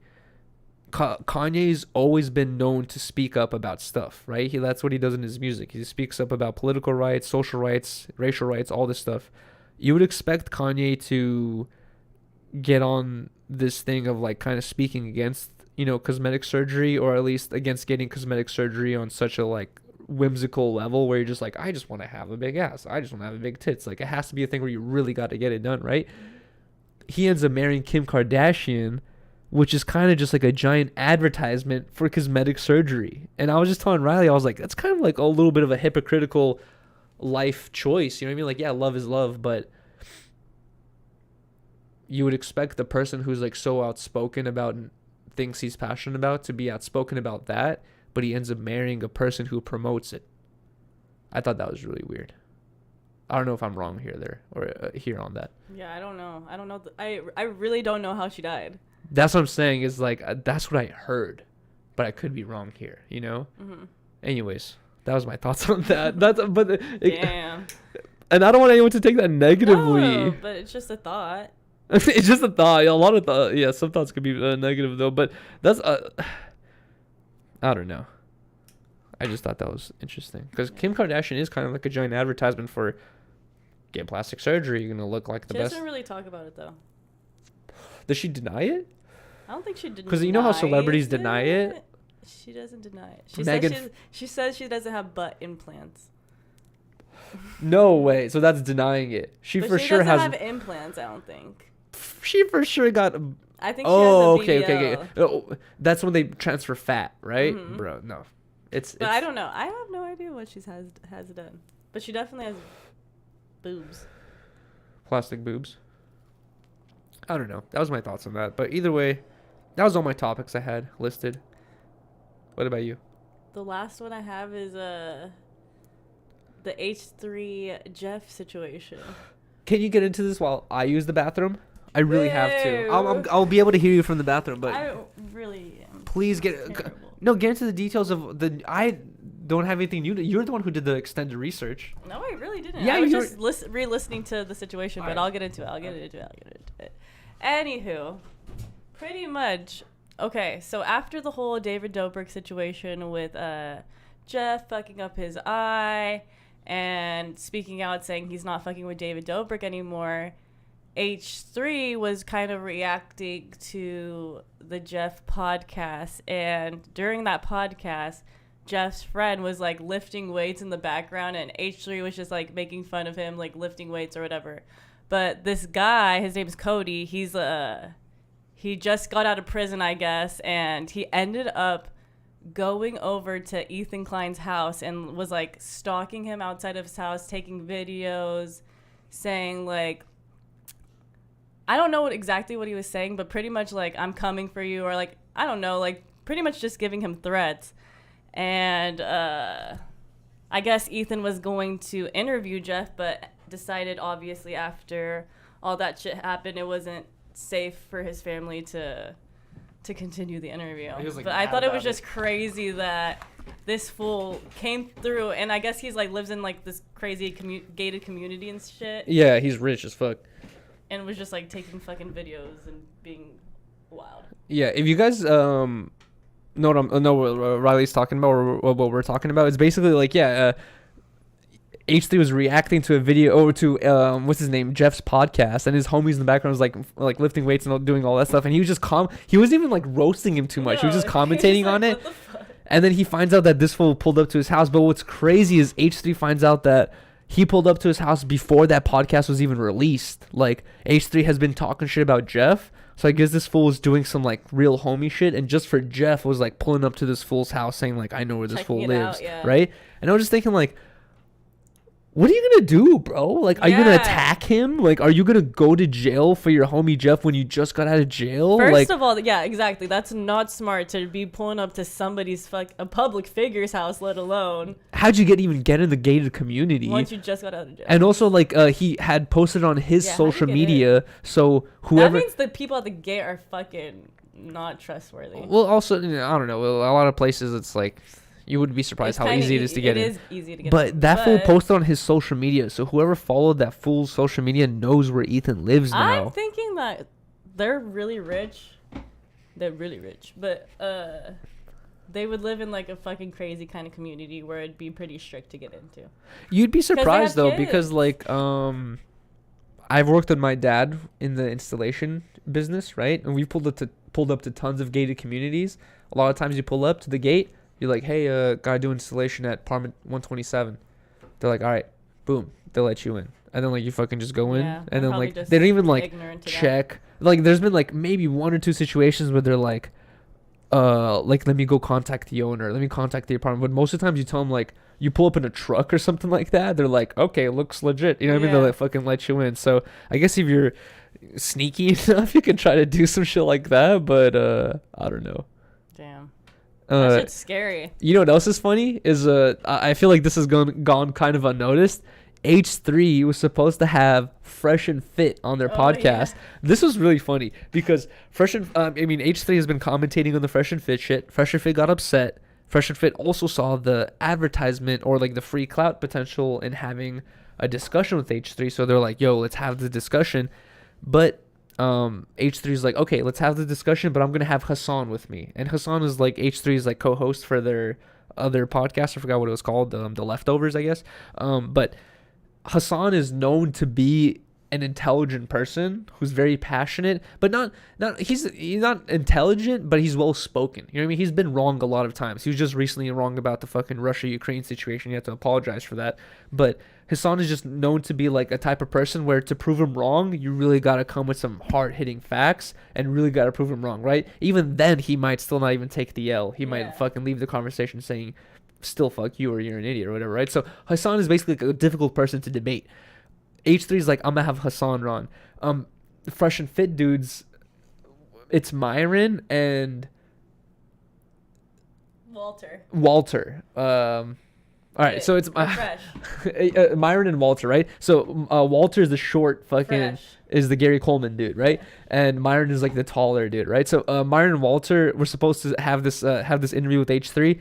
Walter, the Gary Coleman, the shorter dude. Gary Coleman, stop calling him. Okay, the short dude. He fucking Fresh. He exits the conversation. He's like, I'm not gonna be there, right? H3's whole goal was to fucking have an interview with Fresh because H3 thinks Fresh is an idiot, and he wants to point out how he thinks he's an idiot. Myron is like, nah, Fresh is not gonna be here. I'm bringing on my other homie, who's also like a well-spoken, like very good to debate, but he's kind of like on this women are hoes, men are fucking better type shit, right? So he wants to bring him on the podcast. H3 doesn't agree with it. Anyways, this was like a whole little mini conflict they had. But the most interesting part that I thought was really, really funny was H3 was like, all right, let's have this debate, right? Come through to my podcast. Send me your vax documentation. And the Fresh and Fit dudes were like, all right, we're vax. Like basically we have documentation. H3's like, all right, send it over so I can confirm it. And then their reply was, yo, never mind. We're not going to do it in person. Let's do it over via Zoom. And then I'm like, obviously this is all alleged, but H3 is basically like thinking like, no, it's funny how they were first down to do the podcast and they were saying like, yeah, we're vaxxed. It's all good. We're going to do it in person. And then as soon as the H3 was like, can I see the documentation? They're like we're not vaxxed. No, actually, no, they didn't even say we're not vaxxed. They just said, no, never mind. We're just going to do it via Zoom. They didn't even say that we're not vaxxed. And H3 is now allegedly saying that they're allegedly not vaxxed and they're trying to lie about it. And I thought that was the funniest part that it's not even like to point out Fresh and Fit for lying about being vaxxed, but it's more about like, it's funny how if serious H3 takes this shit, right? When he's talking about Fresh and Fit. But just the other day I was watching some random H3 video where he was in his basement and he was like, oh, it turns out I'm positive for COVID, so I gotta stay in here because of my son, right? And usually he's so serious about it. He's like, oh, you gotta be vaccinated, you gotta like quarantine. He's always like kind of pressuring people into like being very on top of it. He gets tested positive or someone around him gets tested positive, so he has to be in the basement. And he was on the podcast talking with his co-host Dan or his producer Dan, and he was saying like, how long do you have to be in quarantine? How long do they say? And Dan's like saying, they're saying 5 to 14 days. And H3 is like, I think 5 makes sense. He's like, I think 5 makes sense. He's like, I think 5 is way better. If they're saying 5 to 14, let's do 5, right? Mm-hmm. And it's so funny how he's not super extreme on following the rules when it's inconvenient to him. But when it's inconvenient to someone else, he's quick to point them out and call them out and be like, right. Oh, why don't you care about the world? Why don't you do that? Why don't you do this? Why don't you do that? But when it's inconvenient to him and his business, he's like, let's choose the easier route and not even give a fuck about it, you know? And I just thought that was really fucking funny. And now he's trying to call out Fresh and Fit for that. Yeah, that's how he is, dude. Anyways, either way, I guess that about covers. I don't know. Do you have anything else you want to? That was it. I guess that about covers all the shit that we wanted to talk about today. For anyone that actually, no, this is just like a random little announcement because sometimes I will have DMs or sometimes they'll have messages. A lot of times it'll be DMs saying, "Hey, there's this up and coming rapper or producer. They want to do an interview with you." Or sometimes I will have I've had like at least 2 or 3 rappers who have like 50K to 100K followers on Instagram who will message me and they're like, "Hey, we want to come on 10 Talks," and I'll reply saying like, dude, we're not a rapper interview. You know what I mean? Like sometimes I feel like people think that just because we work for No Jumper that having an interview with us will help your career. I don't think that's going to happen. Number one, I don't think that's going to be a lot of exchange and fucking viewers and all listeners and all that stuff. But number 2 is our podcast. I'm constantly having this conversation with like other people is like what our podcast is about. And it's about us talking about what we want to talk about. It's just us talking basically, right? And I feel like the bigger it gets, people expect us to do certain things like you should do this, you should do that, or this could do this, or you know, this person should come on. But it's like, no, it's like the purpose is to do what we find interesting and to have on people who we find interesting or who we like, you know? Yeah. It's not a rapper podcast or it's not even an interview. This is not even an interview platform. This is us talking. And if we bring on a guest. And if we bring on a It's guest, a we bring on a special guest. Yeah, episode, yeah. exactly. It would just be like a special guest episode. But usually this is supposed to be about us just talking Chilling. and talking about whatever the fuck we find interesting. Exactly. Either way, that's all I wanted to say. Anything else we should talk about before we wrap up the podcast? But before we're not just gonna end the podcast, guys. Like always, we're gonna do an after show where we end the podcast and then we do the after show where we actually get to read the comments, or read the chat, see what you guys are saying, and then also I'm gonna read all the donations because I saw a couple donations came in while we were doing the podcast. I can't read the donations while we're on the pod because I don't want to distract us from our conversation, but I will read them right now. If you guys have any questions or anything you guys want to say, feel free to use the link in the description or just donate via TTS. I'll read your message out loud. And then also, I don't know, that's it, I guess. Yeah.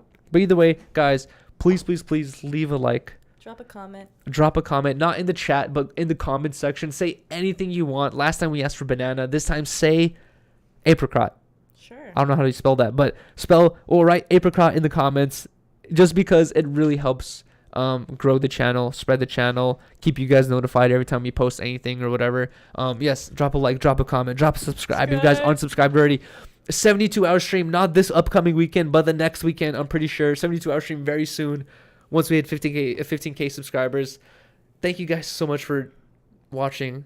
Joining, and being joining here live, and subscribing and just fucking with us. We're gonna get into the after show right now where we can read the chat and just chill, roll another joint or whatever. But either way, like, comment, subscribe. peace. All right. Okay, now we are in the after show. Where are you going? I'm gonna get water. Oh, can you bring a chaser for me as well? And I guess a water for me as well. Wait, are you gonna take another shot? Sure. Or are you done? I'm down.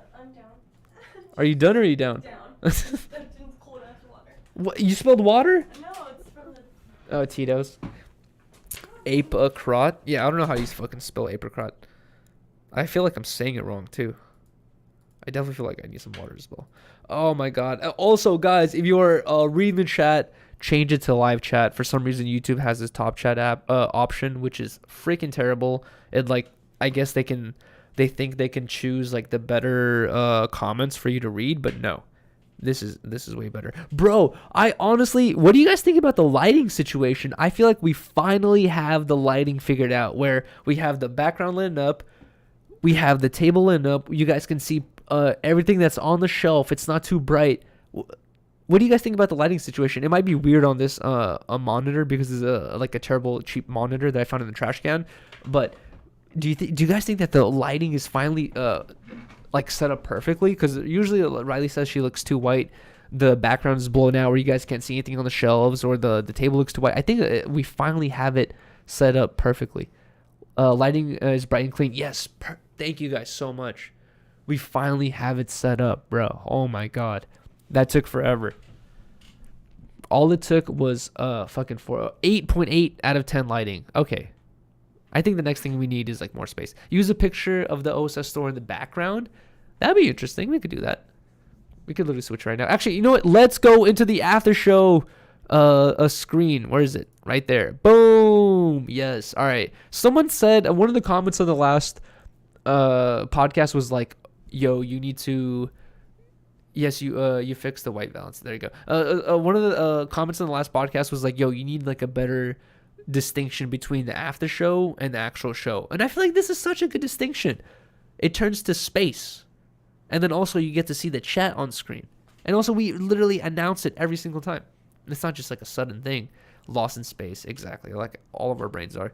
Bro, I really need to drink some water or something because I have such cotton mouth. And also, wow, look at this.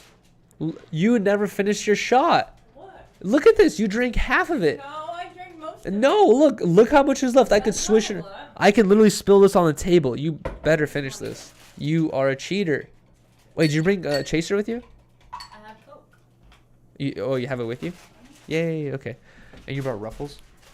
Make the background hell? We could do that. How my brain feels all day. That self looks dope. Oh, the shelf. It looked like it'd be floating. Babysitting. Wait, I know, for real. You gotta finish the shot before we take the other one. I can't believe you drink half of it and you try to pass it off as a full shot. You're just blinded by Yuri's aura. Yuri, you're at 14.9, so close. Subscribe. Yes, exactly, guys. We're literally less than 100 subscribers away from hitting 15k subscribers. Put a green shirt on. I don't think I have a green shirt, unfortunately. Wait, I think I have a green sweater, but I think it's too hot in here for a sweater, right?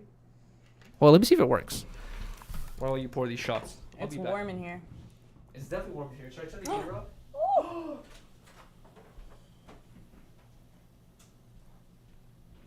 What's up, everybody? How much do you smoke a day, Yuri? Yuri smokes a lot. I accompany him, though. Probably like 5. Oh, it doesn't work, really. God damn it. You know what, though? Hold on. Oh, wait, hold on. We also have to 500 viewers strong, 10 talks going up. Let's go. Thank you so much, bro. Hentai for the $5. I can't believe that we are reaching this amount of viewers, bro. This is literally, I hate to use the word. Actually, I'm not going to use the word. This is ridiculous. Ooh. Bro, I can't believe that we're hitting 500 viewers on the freaking podcast, on some of the live streams. Oh, dude, during the freaking dollar a minute stream, the whole time we had 200 plus viewers. I can't fucking believe that, bro. Thank you guys so much. When we first did our first stream together, it was like 30 viewers. It was like 20 max. Yeah. No, I think we got up to 30 and we were like, oh my god, that's crazy. Whoa, I think we completely disappeared. Wait, sorry. I'm sorry, guys. I completely made us disappear. Let me get rid of these. Oh my god, no. There we go. What the fuck just happened? I made us completely. I was trying to key out my sweater, but I guess it didn't work. Whatever. Mom, question mark. Anyways, bro. I remember having this thought a long time ago when I was watching the Ice Poseidon streams. I was thinking, like, if you have 200 plus viewers a stream, you made it. Like, that's Hentai dropped a bag $5 through super chat. 500 viewers strong, 10 talks going up. Let's go. Thank you guys so much. I remember thinking that. And I remember thinking, like, I'm never going to hit that point of having like 100 plus viewers every stream. And now we're literally at that fucking point. Like, I never thought any of this would happen. And I was completely wrong. We didn't make it. We're still kind of suffering. No, I'm kidding. But I can't. It feels like we made it. It really does. I can't. I just can't believe. Yeah, people. Yeah, this many people are. This people. What do you? They come for you. What do you mean these people? No, I'm kidding. This many people. They don't come for me. Come and just chill with us and do random things and kind of do nothing. They're not coming to nothing. No, I'm kidding. But yeah, I can't fucking believe it either. I'm messing around. I can't fucking believe it either, dude. It's like this is like hitting a goal, a milestone. Yeah. What is the next milestone? 100,000 subscribers, bro. You know what's funny is that's literally I always fucking bro. We're like 39 subscribers away from 15k. That's crazy. But you guys want to hear something fucked up? That's literally every time I get the chance. Should I not say because it kills when you say something you wish for, it makes it not happen? Yeah, okay, I won't say it. Yet. I won't yet. All right, well, I won't say it anymore. But I've been wishing for the same thing for years. Shit never happens, bro. All right, hold on. What the fuck was I going to do? Oh, yeah, I was going to go to the donations and see what the hell people were saying while we were on the podcast. All right, hold on. Let me pop this out. All right, there we go. Thank you so much, bro, Hentai, for the $5. Once again, I can't believe we're hitting this amount of viewers, bro. Thank you so much, Yoma Ovakbore. Thank you so much. He said, is it possible to get no focus on, or is this man stuck in... Bro, if we can... Wait, hold on. I can't fucking... let me make this giant. There we go. Is it possible to get no focus on, or is this man stuck in Russia? Bro, if we can get no focus on, that would be amazing. For everyone that's in here, guys... I would never do this to anyone, but please go to No Fuckers Instagram and say, "Come on TikTok, come on 10 Talks, come on, do an interview with 10 Talks, and tag me, bro. That'll be so. If we can have No Fuckers on here, that'll be sick because he'd be my Russian correspondent because I'm Russian. I can speak Russian. he lives in Russia, and bro, that would be super sick. I would love to have No Freckles on. That would be amazing. I think he might be out of our range though because he has 1 million subscribers. We are just hitting 15K, but that would be super cool. Thank you so much, Xanax, for the $2. Says you would end the conflict. Wait, Yeet would end the conflict in his Tonka. I saw that message a couple times. Thank you so much, Bless Down, for the $2. He said, bless up, bless down. Thank you. Thank you so much, Alejandro F, for the $2. Says, let's start the stream too, Vitas. Vitas? What are you calling me, Vitas? Thank you so much, Tommy. Wait, I think Tommy sent this yesterday today. He says, where can I buy the merch? Oh, you spilled the That's your way of getting out of taking the shot. Wow. I took the bit. You cheater. Last bit of it. No, you're trying to cheat out of taking the shot. You just literally poured it all on the floor or on the table. I would ever try to do that purposely? Yes. I would waste I guess I'll just have to take the shot now, right? Thank you so much, C. Sujas, for the $2. Bring Blasey on the 72-hour stream at some point. I'm pretty sure Blasey will stop by. Wait, who else? This Potlord and Allison said they're going to be here for a full 24 hours with us. A full 24 hours. So I'm going to have to sleep with Potlord again. I'm kidding. Pollard's going to be... Pollard and Allison are going to be here for a full 24 hours. Blasey, I hope, will stop by. We got to get House One to stop by. Bro, it'll be so cool if Adam just fucking makes a pop in, just because I feel like with Lennon Parker. oh my god, if we can get Lennon, Parker, and Adam just to make a pop in on the 72-hour stream, that'll be insane. Riley, don't leave that position. Wait, what? Oh, what were you doing? You were bent over. Yeah, they said Riley, don't leave that position. They're saying, "Ayo, wow, God, turn up, God damn it." I didn't notice it. They look eye emojis. What'd you do? I didn't do I anything. pray to God there was no accident right now. You're stupid. Are you sure? Yeah, really, dude? Are you covered? Oh my god, you're annoying. Yes, I'm Look, wooga, wooga. Like, they're fucking excited right now. They're fucking trolling you. No, they're not trolling me. Yeah, They're they expressing their fucking sexual frustration and excitement. Yuri deletes 10 talks. Yeah, we're deleting this episode She now. didn't do anything, lol, see? Jazzy was awake the whole $1 stream. Fucking goat mod. Facts, man. Again, thank you so much for the $2. Shout out to Jazzy. Literally, wow, leaked. I saw a full bush. What'd you show right now? Full bush. I didn't even see what you did. What did you show right now? God damn it. 10 talks subreddit going up. We have a Reddit? No way. That was hard, Monique LOL. G. Abe dropped a bag $2 through Super Chat. Jazzy was awake the whole $1 a minute stream. Goat, Bro, mod. shout out to fucking Jazzy. And honestly, Oh yeah, she stays up. one of my milestone goals is I want to have like a full week free where I can be like, guys, we have a week. We're starting the $1 a minute stream right now. You guys can take it as long as you want. And at that point, it's like we could really see how long it goes. But you know what would be even crazier is if we like said we have a month. You guys can keep it going as long That'd as you be want. crazy. $1 a minute stream for a month. Bro, that'll be crazy. Dude, that's the shit that we need to get on. Is Riley was telling me like, you're crazy. Like this 72-hour stream, no one does it for a reason. No, like Mr. Beast sang Logan Paul for a million times. And then he would just sit there, Logan Paul. You know what I mean? Like, it's dumb and it's stupid and like no one's done it before for a reason because it's very dumb and stupid and it takes forever. But we need to be the people who do the 72-hour stream. We are gonna 4-day stream, 5-day stream, 6-day stream. Guys, we're on stream for a week. So big. Guys, today, we're on stream for a month. You know what I mean? Like, dude. And then next thing you know, we're on stream for a year. Imagine a year stream. When would we have cuddle time? Your stream? No way. That's where I draw the line. Even a month stream. That would be like, there's only 12 months in a year. That would be one whole month of no intense cuddling. That's how you want to live your life. No, it's not how I want to live my life. But that'd be insane. 'Twas a joke, Yuri. 7777777. Bro, guys, guess what? Guess how much money was made at the end of the $1 minute stream? $777.99. Like, this is the shit like that Aspita was talking about. Energies. I know. I've been saying that. I slept all night listening to sevens, and then I wake up, and the total amount was $777.99. I thought that was so ridiculous, bro. What the fuck, dude?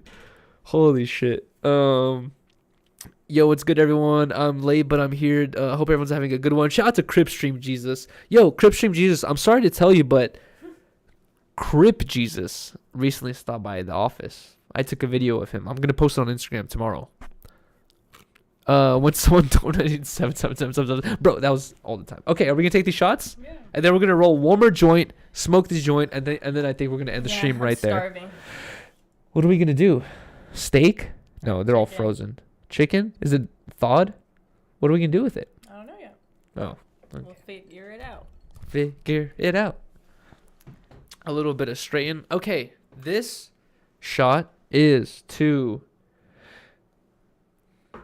We talk about it all the time, and I don't want to get cheesy with it, but I cannot believe how many people fuck with us. How many people Join fuck with the the- content. The Harmonious gang. How many people join the Harmonious gang? How many people join the live streams? This is a shot to everyone who watches our content, watches our live streams, fucks with us, leaves likes, leaves comments, leaves subscribes, everything. Thank you guys so much for enjoying our content. I honestly, for a long time, I thought that like I want to become ultra successful on YouTube for the sake of myself. But now, us working together, I want us to become ultra successful on YouTube because of people's what's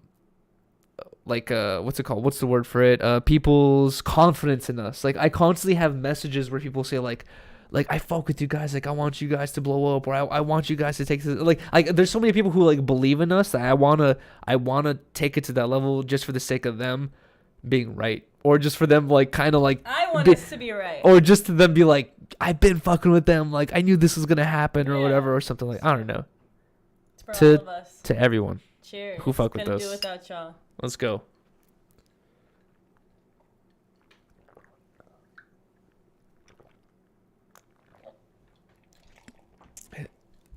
Riley talks about energy. Yuri's face. Ass Pizza talks about energy. Yuri's. Wow. It's just what Ass Pizza talks about energy. All the times I talked about energy on this podcast, Yuri's like fucking. Wow, that's a funny meme right there. That is so good. Low-key That's ass the character. Best. Wow, please. That is Yo, amazing. that's a funny ass meme right there. Thank you so much, Xanax, for the $2. 500 constant viewers. Got up my price, bro. On what? No, we're not open prices on nothing. Thank you so much, Xanax, for the $2. I really appreciate that, man. If you blow up on I'm unsubscribing, no, that's fucked up, bro. I literally fucking keep in contact with everyone who messages me on Instagram. Yuri's gay for ass pizza. No, that is not true. Jesse and Kyle. Shut up. Shout out to Just Being Kyle. Riley, stay with the energy. Facts. Negative energy. No, I'm kidding. Bad vibes get off of me. I'm here with that fuckery. Ontas la chelas. Wait, can you read the chat? Or should I make it bigger? Yeah, I could read it. Are you sure? Mhm. It's on 150%. Should I make it on 250? Yeah, maybe. Why am I so blind? You need glasses. So- Oh, what did I just press? Oh my Oh, god. great. I just fucking doxed us. No, I'm kidding. I don't know what the hell happened. Restore chat. Our chat just disappeared. Oh my god. This yellow box around the screen.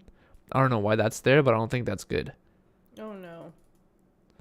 GG. No, Oh, it's it's top chat too. It's not GG. Oh yeah, it's also on top chat. For anyone that's reading the chat, please change it on your end to live chat. YouTube, I don't know why the hell they think they're better at reading comments than us. No, YouTube, you are dumb. Do not try to read my comments for me, bruh. GTFO. We died.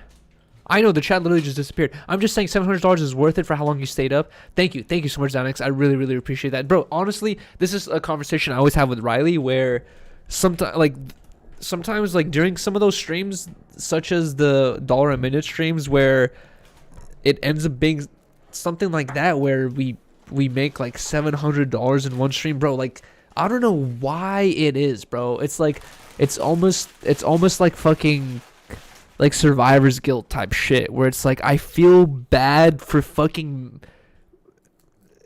making money off the stream. You know what I mean? Like, I've told Riley that before, where she's like, you don't need to feel bad. Like, it's worth it. Like, not worth it, but it's like you did something for it. You know what I mean? Like, you are staying on stream for 13 hours. Like, I'm like, she'll explain to me like, no, like, you did something for this. Like, it's like well deserved type shit, right? But for some reason, like, especially like, yeah, even after that stream, like, I'll feel like a level of guilt on myself, where I'm like, I don't even want to spend the money. Like, you know what I mean? Like, I'm like, no, like, it's weird. I don't know how to put it into words, but it almost feels fucking like I feel guilty for accepting that money. But I don't know. I need to figure it out. I said it wasn't worth it. Oh, Xanax, thank you so much for the $2. Says it wasn't worth it. Really? You don't think $700 was worth staying on stream for 13 hours? Get your increments up. Thank you so much. With Ultima. Today's time is not yesterday's day. Wait, whoa. That's deep. Send the money to Putin. No. Y'all gotta leave Riley alone. A little hella queepy. What are they saying? Is Riley eating potato or tortilla chips? Potato. I was gonna say, I used to feel so bad for charging my friends to get their hair done, and then I'd be like, hell no. But honestly, I deserve it too. Yeah, but my time is precious. Honestly, whenever look at you, you're just complaining about having no time, and this is what you do for what you want to do for your life, right? What you want to do for your career and your work. You're right. You have to be paid out somehow. Oh, maybe I should have talked about that on. If they couldn't do it, they wouldn't do it. Yeah, you're right. That's what I always have to remember as well. Thank you so much, Bojangshon, for the $2. We love helping the unfortunate. For real though, I am unfortunate. Thank you, bro. Definitely not Poop Lord. Who the fuck is Steve-O? Wait, what? You ungrateful as hell, motherfuckers be making that in 2 weeks, bro. What do you mean? I'm not I'm extremely grateful. Where I'm like so grateful that I feel bad, bro. Like. It's like I'm so, I don't know. It's hard to explain it, dude. It's like sometimes like I forget why I like. It's like I don't know, dude. You have to tell yourself you deserve it. It's not gonna come to you. No, it's weird because like I'm not business minded. Like I'm not the type of person where I'm like, we can make some money from this. You know what I mean? Like I never fucking like think like profit or think like money or something like that. And that's why it naturally flows to you. That's why people fuck with you, and that's why they're down to give it to you. Wait, pause. Wait, yo. Whoa, thank you so much, Just Being Kyle, for the $10 California. Spend this money, I dare you. Oh my god. God damn it. Ban that, guys. Whatever. I'm done. Yo, even like, you know what's funny? I was even having that thought. Dude, thank you so much, Just Being Kyle. Just Being Kyle dropped a bag $10 Canadian through Super Chat. Spend this money, I dare you. Bro, like even today I was like thinking when we were getting the massages today, the massages were, it was like $130 for the both of us plus tip $10 each, $20, so $150 for a massage for the both of us. It was super fun. I liked it. We should have talked about it more on the, we could talk about it now, but even then, like, I swear to God, like, this is where, okay, I don't want to use the word because I don't want to fucking portray anyone in a certain way, but bro, my sisters, my whole life would always say that I was stingy. Like my sisters, like, but I remember my sisters. I know what you're gonna say. But I remember my sisters would always say this, like, too, like, is my sister Elena still fucking says this, is that like I'm like, they always consider me a stingy person, or like not even greedy, but like a person who doesn't like to spend money. Frugal. There you go. They would call me frugal and stingy, but they would say that like, Yuri, like, you're not just frugal and stingy with other people, you're frugal and stingy with yourself. Like my sisters would tell me that like since I was a kid. Like if I had $100, I would like think like, I'm not gonna waste this on chips and Slurpee. Like, I'm gonna save this for like I would always think of the bigger picture. Like, I would never like want to spend my money on the little things. And like whenever I was in like a social environment where everyone's buying a bag of chips and they're like, Yuri, you can buy a bag of chips, why aren't you? I'm like, yeah, like I can't afford it. And everyone's like, yeah, you can. I'm like, nah, I don't want to. And they would be like, you stingy motherfucker, like, you don't even want to buy yourself a bag of chips. Like that, like that's the positions I would get put in. But I've always been that way in my life where it's like I don't know what it is. Like, I can't even explain it. Maybe I need to talk to a therapist about this, but like I can't even like I feel weird spending money on myself when I know I can live without it. You know what I mean? Like, it's almost like growing up hella poor. You know what rock bottom is, and you know what survivability is. You can survive off this perfectly fine. It feels excessive to spend more than that sometimes. You know what I mean? Like, and then like, for example, today when we were getting the massages, I was thinking that I was just like, damn, like people had to donate money for me to be able to afford to get this massage. That person's paying, and I was just thinking like, these people are paying for me to get a massage, and I was feeling guilty while getting this massage. I swear, like I was like, we were like chilling today. I was like as we were getting the massages, I was thinking like, for some reason I feel guilty that like people are paying me to be on stream, and then I'll use that money on myself. For some reason, that's where the guilt comes in. Bruh, it's weird. You need to take care of yourself. Like, you can't just fucking neglect yourself. That's not healthy either. I don't know. I don't know what the fuck the explanation is. But you know what else I want to talk about? I feel that though. Right? I don't know. It's weird. It's I've always felt guilty like that. That's why I always buy off-brand shit. When I always get the knockoff version of everything when we go to the grocery store. And you get all the name brand shit. And I'm always down to like get off-brand whatever. And you're like, oh, we got to get the hefty trash bag. We got to get the Ziploc bag. And I'm like, I'm down for Kroger. That's not true. But that's because my whole life, my family always got the knockoff shit. We never got name brand anything. Like, and honestly, that I have the opposite effect where my whole life I've always got the knockoff shit where like I'd tell my mom like, can you get some cereal when you come home? And she would come home with like Zippos, you know what I mean? Like, it'd be like some weird ass cereal you've never heard of before, and I'd be like, oh fuck. And I swear, like by the time I got to the point where I had a job where I could like get my own paycheck, I was like, nah, if I'm getting a cereal, I'm gonna get the Oreo O's, bro. I'm gonna get the real shit. Like, that's how my sister is, and that's after like you started doing that, like with me. I'm like, okay, sometimes it is okay to get the brand thing because it always is better. Yeah, it really does. It's like the garbage bags do the difference, bruh. Don't get the Kroger garbage bag. That shit sucks. Bro, we just went to we got garbage bags from we got garbage bags from the liquor store. Terrible garbage bags. The ones I got today were better, but yeah. Frosted Jakes. Yeah, Frosted Jakes. For real, how that lighter taste? Because I said Zippos. No, it would just be like some random ass shit, dude. You know what's funny? Like, you know what meme I fucking really like is Pucky Charms. You know, it's one of my favorite memes is that one meme where it's like you're driving home from like school or some shit like that, or your mom picks you up, or like you're basically driving home with your parents, and you're like, hey, can we stop by to get McDonald's? I want to get food. Yeah. And your parents are like, we have food at home. Mm-hmm. And it shows the picture of food at home. It's like some piece of bread with bologna on it, like mayonnaise. And you're like, oh, bruh. That's like, you now. That's literally, but that was literally like my whole life where I'd be like, can we stop by to get this? Or can we get that? They'd be like, we have that at home. And you come home and like, what they're talking about is just some bullshit. You're like, bruh. My mom used to tell me to swallow my spit. I know, you always talk about. My sisters would fucking tell me that. You know what I'm so hungry. Swallow your spit. Bro, you know what my sisters would do is when my elementary school went to 6th grade. Like a lot of elementary schools only go to 5th grade. My elementary school went to 6th grade. So like for a cool portion, like me and my schools went to the same elementary school together, or for like at least a couple years. You and your sisters. Me and my sisters, yes.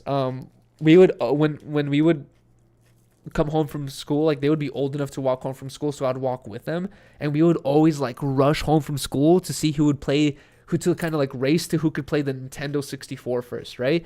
And the Nintendo 64 was my sister's. It was their present. It wasn't mine. I would just be playing their shit, right? But whenever those days would come where like I would like beat my sisters up the stairs and get to the Nintendo first, I'd be like, I'm playing, and they would be like, okay, like Here's the game cartridge. The system's mine. I'm gonna play my own game or whatever. You can play that on your fingers. They would always say that. They'd always give me like a game cartridge. They'd be like, you could play that shit on your own. Like, have fun with that. Like, I don't know. Like that. Your spit story reminded me of that. Yeah. They'd just be like, play that shit on your fingers. I'd be like, nah, fuck you. Cardi off-brand yeet, bro. Everyone's such a yeet. Even dude with the Ultima is turned into a fucking hardcore yeet fan. Wow. Holy shit. I can't believe it. Like, everyone's becoming a hardcore Yeet fan right now. Yeet drinks Dr. Bob. Bro, I used to be the fucking fool that Kasha Kwan would rap about. Fucked up at home drinking Dr. Bob. Nah, that was me, for real. Judy, you forgot the cinnamon. That's some poor ass shit for... Wait, what? The Yeet over Yuri? Wow. That's it. I no longer like Yeet. No longer. No, because they're saying yeet over Yuri. Tortilla with butter. Wait, have you done that? I never fucked with yeet. Have you listened to a single song? Yeah, I tried. On the Cam Girl playlist. And I was like, really?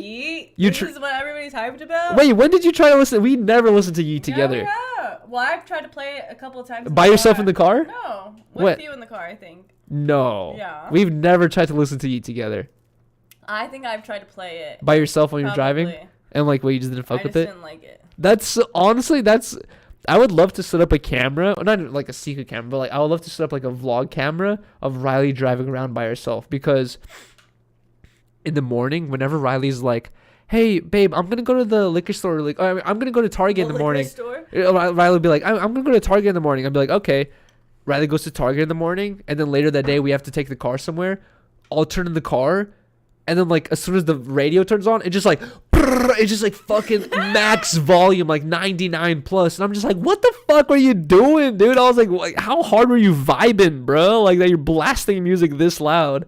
That's literally every time the car is my stage. Every time you use the car, but you have to use my car now because we're trying to fix your car. But every time you use the car, its volume is on max, and I'm just like, bro, I would love to set up a vlog camera and see what the fuck you're doing in there. That the music is that loud. That's how you have to listen to your music in the car. And it's too loud. It hurts your ears. I don't even listen to my music that loud. I put my sunglasses on and I tune the world out. And I'm a different person. I don't even listen to my music that loud, bro. It's so fucking loud. I'm Britney Spears when I'm in the car. Bro, it would literally like be like 99 plus volume on some fucking Jhené Aiko song, just like. No, it's on it's on a bunch of different shit. It's crazy. Riley versus. This is why I need to be a DJ, because I have so much music always maxed in the car. For real though, dude. For Riley, it really fucking is, dude. Tune's gotta be cranked. Riley just vibing on Yuri. For real though. You got too much vibes. Shit is the best. Wake up. Wake up. It depends on what mood I'm in. Shout out to System of the Down, bro. Fucking putting on for the Armenians, bro. I never knew that was an Armenian singer. Yeah, really? You didn't know that? The lead singer's Armenian. Full-fledged. Isn't that crazy? Wake up. Are you talking about the disaster and that? Put the cake on the table. The iron soul. I put a condom on the table. I'm sorry. I'm sorry. I was fucking around. No, tell me. No, tell me. Disaster. What? No, I never. I'm sorry. I was trying to be funny. I'm good. Tell me. I don't want to. No, I'm not ending the stream till you say it. Nah. All right, I'm staying on stream forever then. Okay. Never mind. It was stupid. I'm not passing you the torch till you say it. No, I'm finishing this by myself. It was stupid. No, tell me or else you're not hitting the joint. It was stupid. All right, then I'm chilling on this joint. Okay. Never mind. Damn, this shit hits. Gimme. No, tell me. No, tell me. What was it? You're gonna ash on me. Oh. No, you didn't. I don't even remember what I was Tell me. God damn it. He ain't gonna pass it. What the fuck, dude? I don't remember what I was gonna say. Tell me. Say it, Riley. You see? Stop bribing your cousin with drugs. You're my cousin. DJ Riley or a playlist stream. Guys, follow Riley on Spotify to see her playlist. What's your Spotify? It's just Riley Garcia. There you go. If you guys want to listen to Riley's tunes. Riley on Rap Caviar. Justice for Riley. Say it. I'm telling you to say it. Yeah, oh my god, no. Say it. I don't remember. No, wake up. On the table. I was saying that, and then what were you going to I say? don't remember. Say it. Now I'm not going to be able to go to sleep. Curated by Riley G. What y'all smoking on? That Kush Face J _ weed. Riley, do you have Apple Music? No, I do not. Only Spotify. I've been on the newer. I'm in the Tonkster Tonkington. Wait, what? Y'all smoking on Reggie? No, hell no, fuck you. We ain't smoking on Reggie. Get out of here. I think Riley plays nothing but slappers. It's facts. Yuri doesn't like my music, though. That's not true. That's not true. Yuri and I just have really different music. Honestly, it's sad. I know. It's fucking sad. We can't vibe on our music. I can't.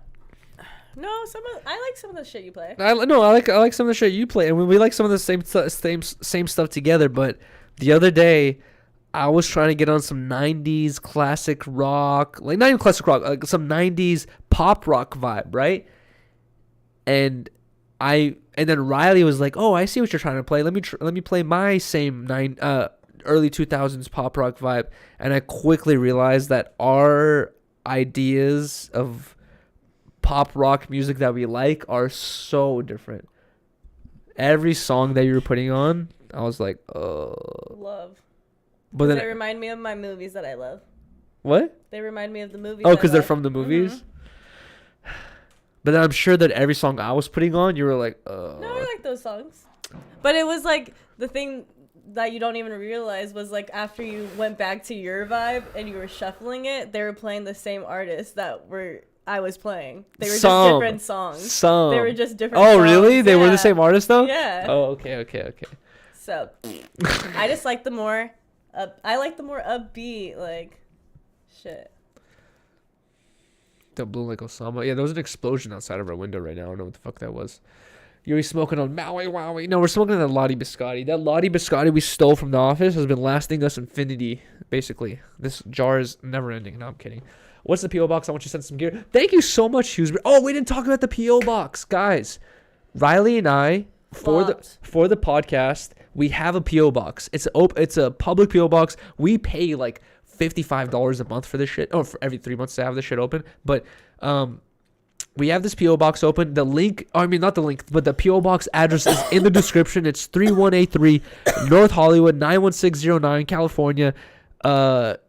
Yes, there you go. Thank you so much, Justin Kyle. It's also in the description. It's in the video description of all of our 10 Talks podcasts, every single one since episode 1. I updated all of them. But if you guys want to send us anything, feel more than free to send us anything.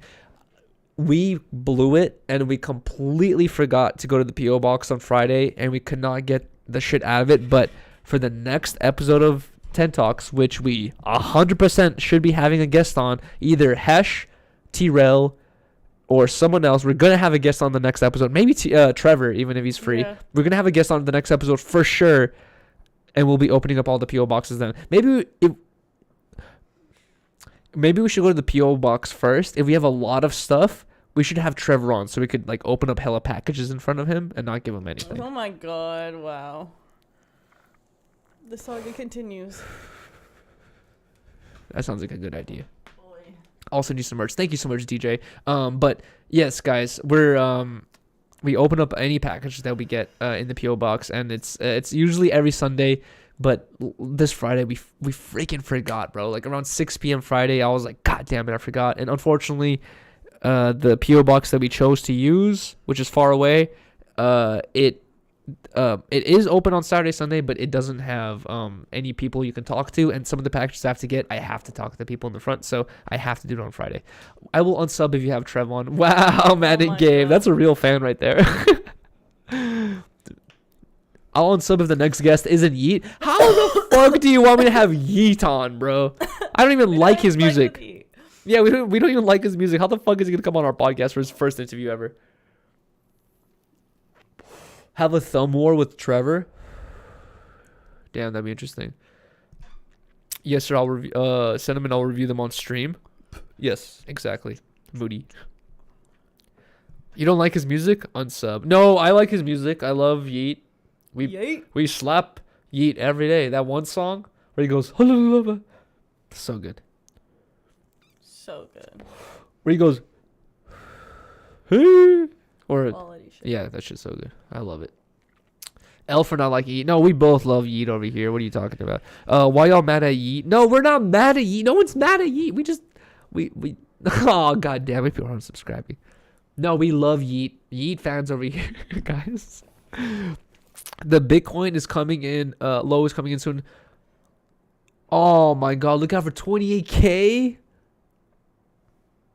Bro. They're saying that Bitcoin is going to hit as low as 28K. I just put in money at Great. 43K. God damn it. Nice. You know, babe. Whatever. I'm seeing a tax expert this Saturday, so hopefully shit works out. He'll help me or something. Your viewers going up. For real, dude. Thank you guys so much, bro. Yuri still is silly goosey. Are we going to take one more shot to end off the stream? Sure. I'm super down if you are. Super down. I'm super down, bro. I can't believe we have 525 viewers, bro. Damn, shut up. For the after show, bro. I thought that people were only sticking around for the actual podcast, bro. Holy shit. We have literally 530 viewers for the after show. I can't thank you guys enough for fucking with us and choosing just to watch. Maybe you guys are hate watching, but thank you guys so much, bro. This is literally insane. Yeet definitely blacker than Yuri. Wait, what? If Yeet slides in Riley DMs, she would answer, to be honest. Oh my god. Would you? Y'all are fucking He's European too. Nah. I know how you like the Europeans. Them Euros. I know how you like them Euros. Yeet from Euro this. step. I'd be like, Euro step out of my idea. Wow. Should I talk about it? What? Okay. Oh my god. I thought you already talked about this. On the live stream. Okay, guys. Last topic before we take these shots. I'm gonna get a lot of messages. Please, to get our comments up. Let us know your opinion on this in the comment section, because this is the last thing we're gonna talk about. I know a lot of people always tell me, insecure Yuri. You're always so insecure about Riley. You're always so worried about Riley. Blah blah. Right? Riley and I, don't make it seem like only I do this. Riley and I both go through each other's Instagram DMs. Sometimes. Not all the time. Sometimes. Not rarely. Just out of curiosity. Like, what the fuck are you up to, right? Right? Yeah. You do it to mine, too. I rarely do it. I rarely do it, too. Okay. More often, but not a lot. Anyways. The other day, I went through Riley's DMs. I see that a professional boxer with 80,000 Instagram followers, I forgot what his title was. He had some sort of title. He DM'd Riley saying, hey, right? If a man messages a woman saying, hey, you can only assume one thing.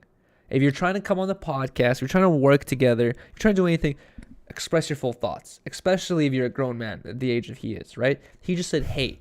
All you have to do is click on Riley's page once. He obviously clicked on your page. He didn't DM you just because of your profile pic. He DM'd you because of your page. All you got to do is look at your page once to see that you have a boyfriend.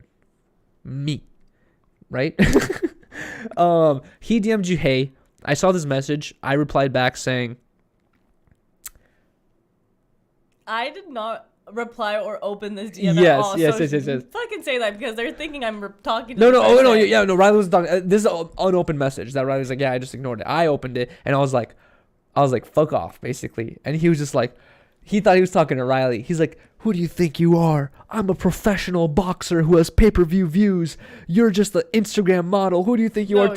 You think you are. He's like, who do you think you are talking to me like that? And I'm like, and I just say the same message again. I was like, fuck off, dumbass. Not dumbass, but I said another word. I was like, fuck off, dumbass. And then he again like says some other shit saying like, I can't believe you're talking to me like this. I'm a pay-per-view, blah, blah, blah, blah, or whatever, right? And then I just continue talking shit to him. And then I just thought it was super fucking funny. And I did it not out of like, people are going to think like, oh, you're so insecure. You're going to talk to this fool like that. But no, I thought it was funny. Like, if you are willing to message a girl with a boyfriend, thinking you're a boxer with pay-per-views and like you're going to make her cheat or something like that, get ready to get some shit talked in your DM. So I was just like, if he's ready to be disrespectful, I'm ready to be disrespectful. So I was just like talking shit to him. And then he ended up blocking Riley because he couldn't handle my fucking shit talking. And then this other fucking dude messaged Riley saying, hey, would you like to come to my art show? And then if he had messaged you saying, hey, fuck with your podcast, would you and Yuri love to come to my art show? Yeah. Cool. Different. Maybe we might come. He was just like, hey, you want to come to my art show on some personal shit, right? And I just replied to this fool, your art's trash. And I'm like, anyways, I just want to say, I am not willing. I mean, I am not against fucking talking shit to the fools who are down to be disrespectful. You know what I mean? Like, if you're willing to break that boundary, you better be willing to have your art called shit. And the dude who DM'd Riley saying, come to my art show had like 20K followers. I looked at his IG page. Yeah, he did have a good amount of like engagement and all this stuff. I was like, your art shit. Get the fuck out of here. Shit. That's literally what I said. So, bruh, if you guys are willing to fucking DM Riley some fucking sus shit, get ready to have some crazy DMs back. Cause I ain't scared. It's gonna be rare though, because I really do this shit. But I just want to say that. What are you guys' thoughts on that? Am I being overly? Should I have just? Riley's like, you should have just ignored it. You should have said nothing. I was like, nah. He wants to be disrespectful. Do this. I'll be disrespectful too and call him a fucking dumbass. I'll fucking roast his ass too. You know what I mean? Like, I'll fucking just go off right now.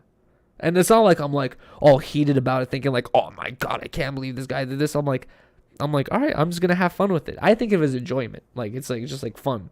Okay. I'm a roast this fool. Yuri, that's OD. You for sure cried in the shower. Nah, dude. Those dudes sound like they have terrible, they're terrible people anyways. Share her. Get the fuck out of here. Thank you so much, BK, for the $2. Congratulations on all the success with the podcast. Thank you so much, BK. I really fucking appreciate that, man. Con Yuri. Fresh and Foot could never. Yeah, Fresh and Foot could never. Oh my god. Oh, I just hit my head. I might have dropped a figurine or something. Yep, I did. Okay, either way, guys, Yuri West. Let's see all the pups. Wait, get the fuck out of here. This is cringe, Yuri. Aw, thank you so much for taking Sean. Honestly, okay, the fact that you're saying this is cringe, maybe I should slow it Yuri down. was gonna hit Pete Davidson's name. BK dropped a bag $2 through There's Super no Chat. Pete Davidson's and Congratulations Yuri is not on all the Kanye. success with the podcast. Yuri West, thank you so much for taking Sean for that. I really appreciate that, man. But either way, guys, Nobody's gonna come between us. to end off this podcast right here And that's fucking final. on both ends. Jesus Christ. All right, cheers to Cheers. our bed. Skeet Garcia. Wow. Skeely. Cheers to our best podcast ever. Cheers to everyone who watches this. Thank you guys so much. Please, please, please like, Oh. comment, subscribe. Shout out to you guys. Shout out to Harmonious gang. Shout out to Riley gang. Thank you guys. Let's go. Gang. Cheers.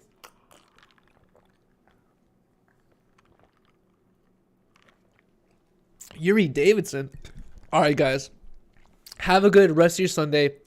Have a good night. We'll see you guys this Have week a great week. Yes. with we'll see some you random sometime. stream idea. I'll think of something, and then we'll do 10 talks the next this upcoming Sunday as well.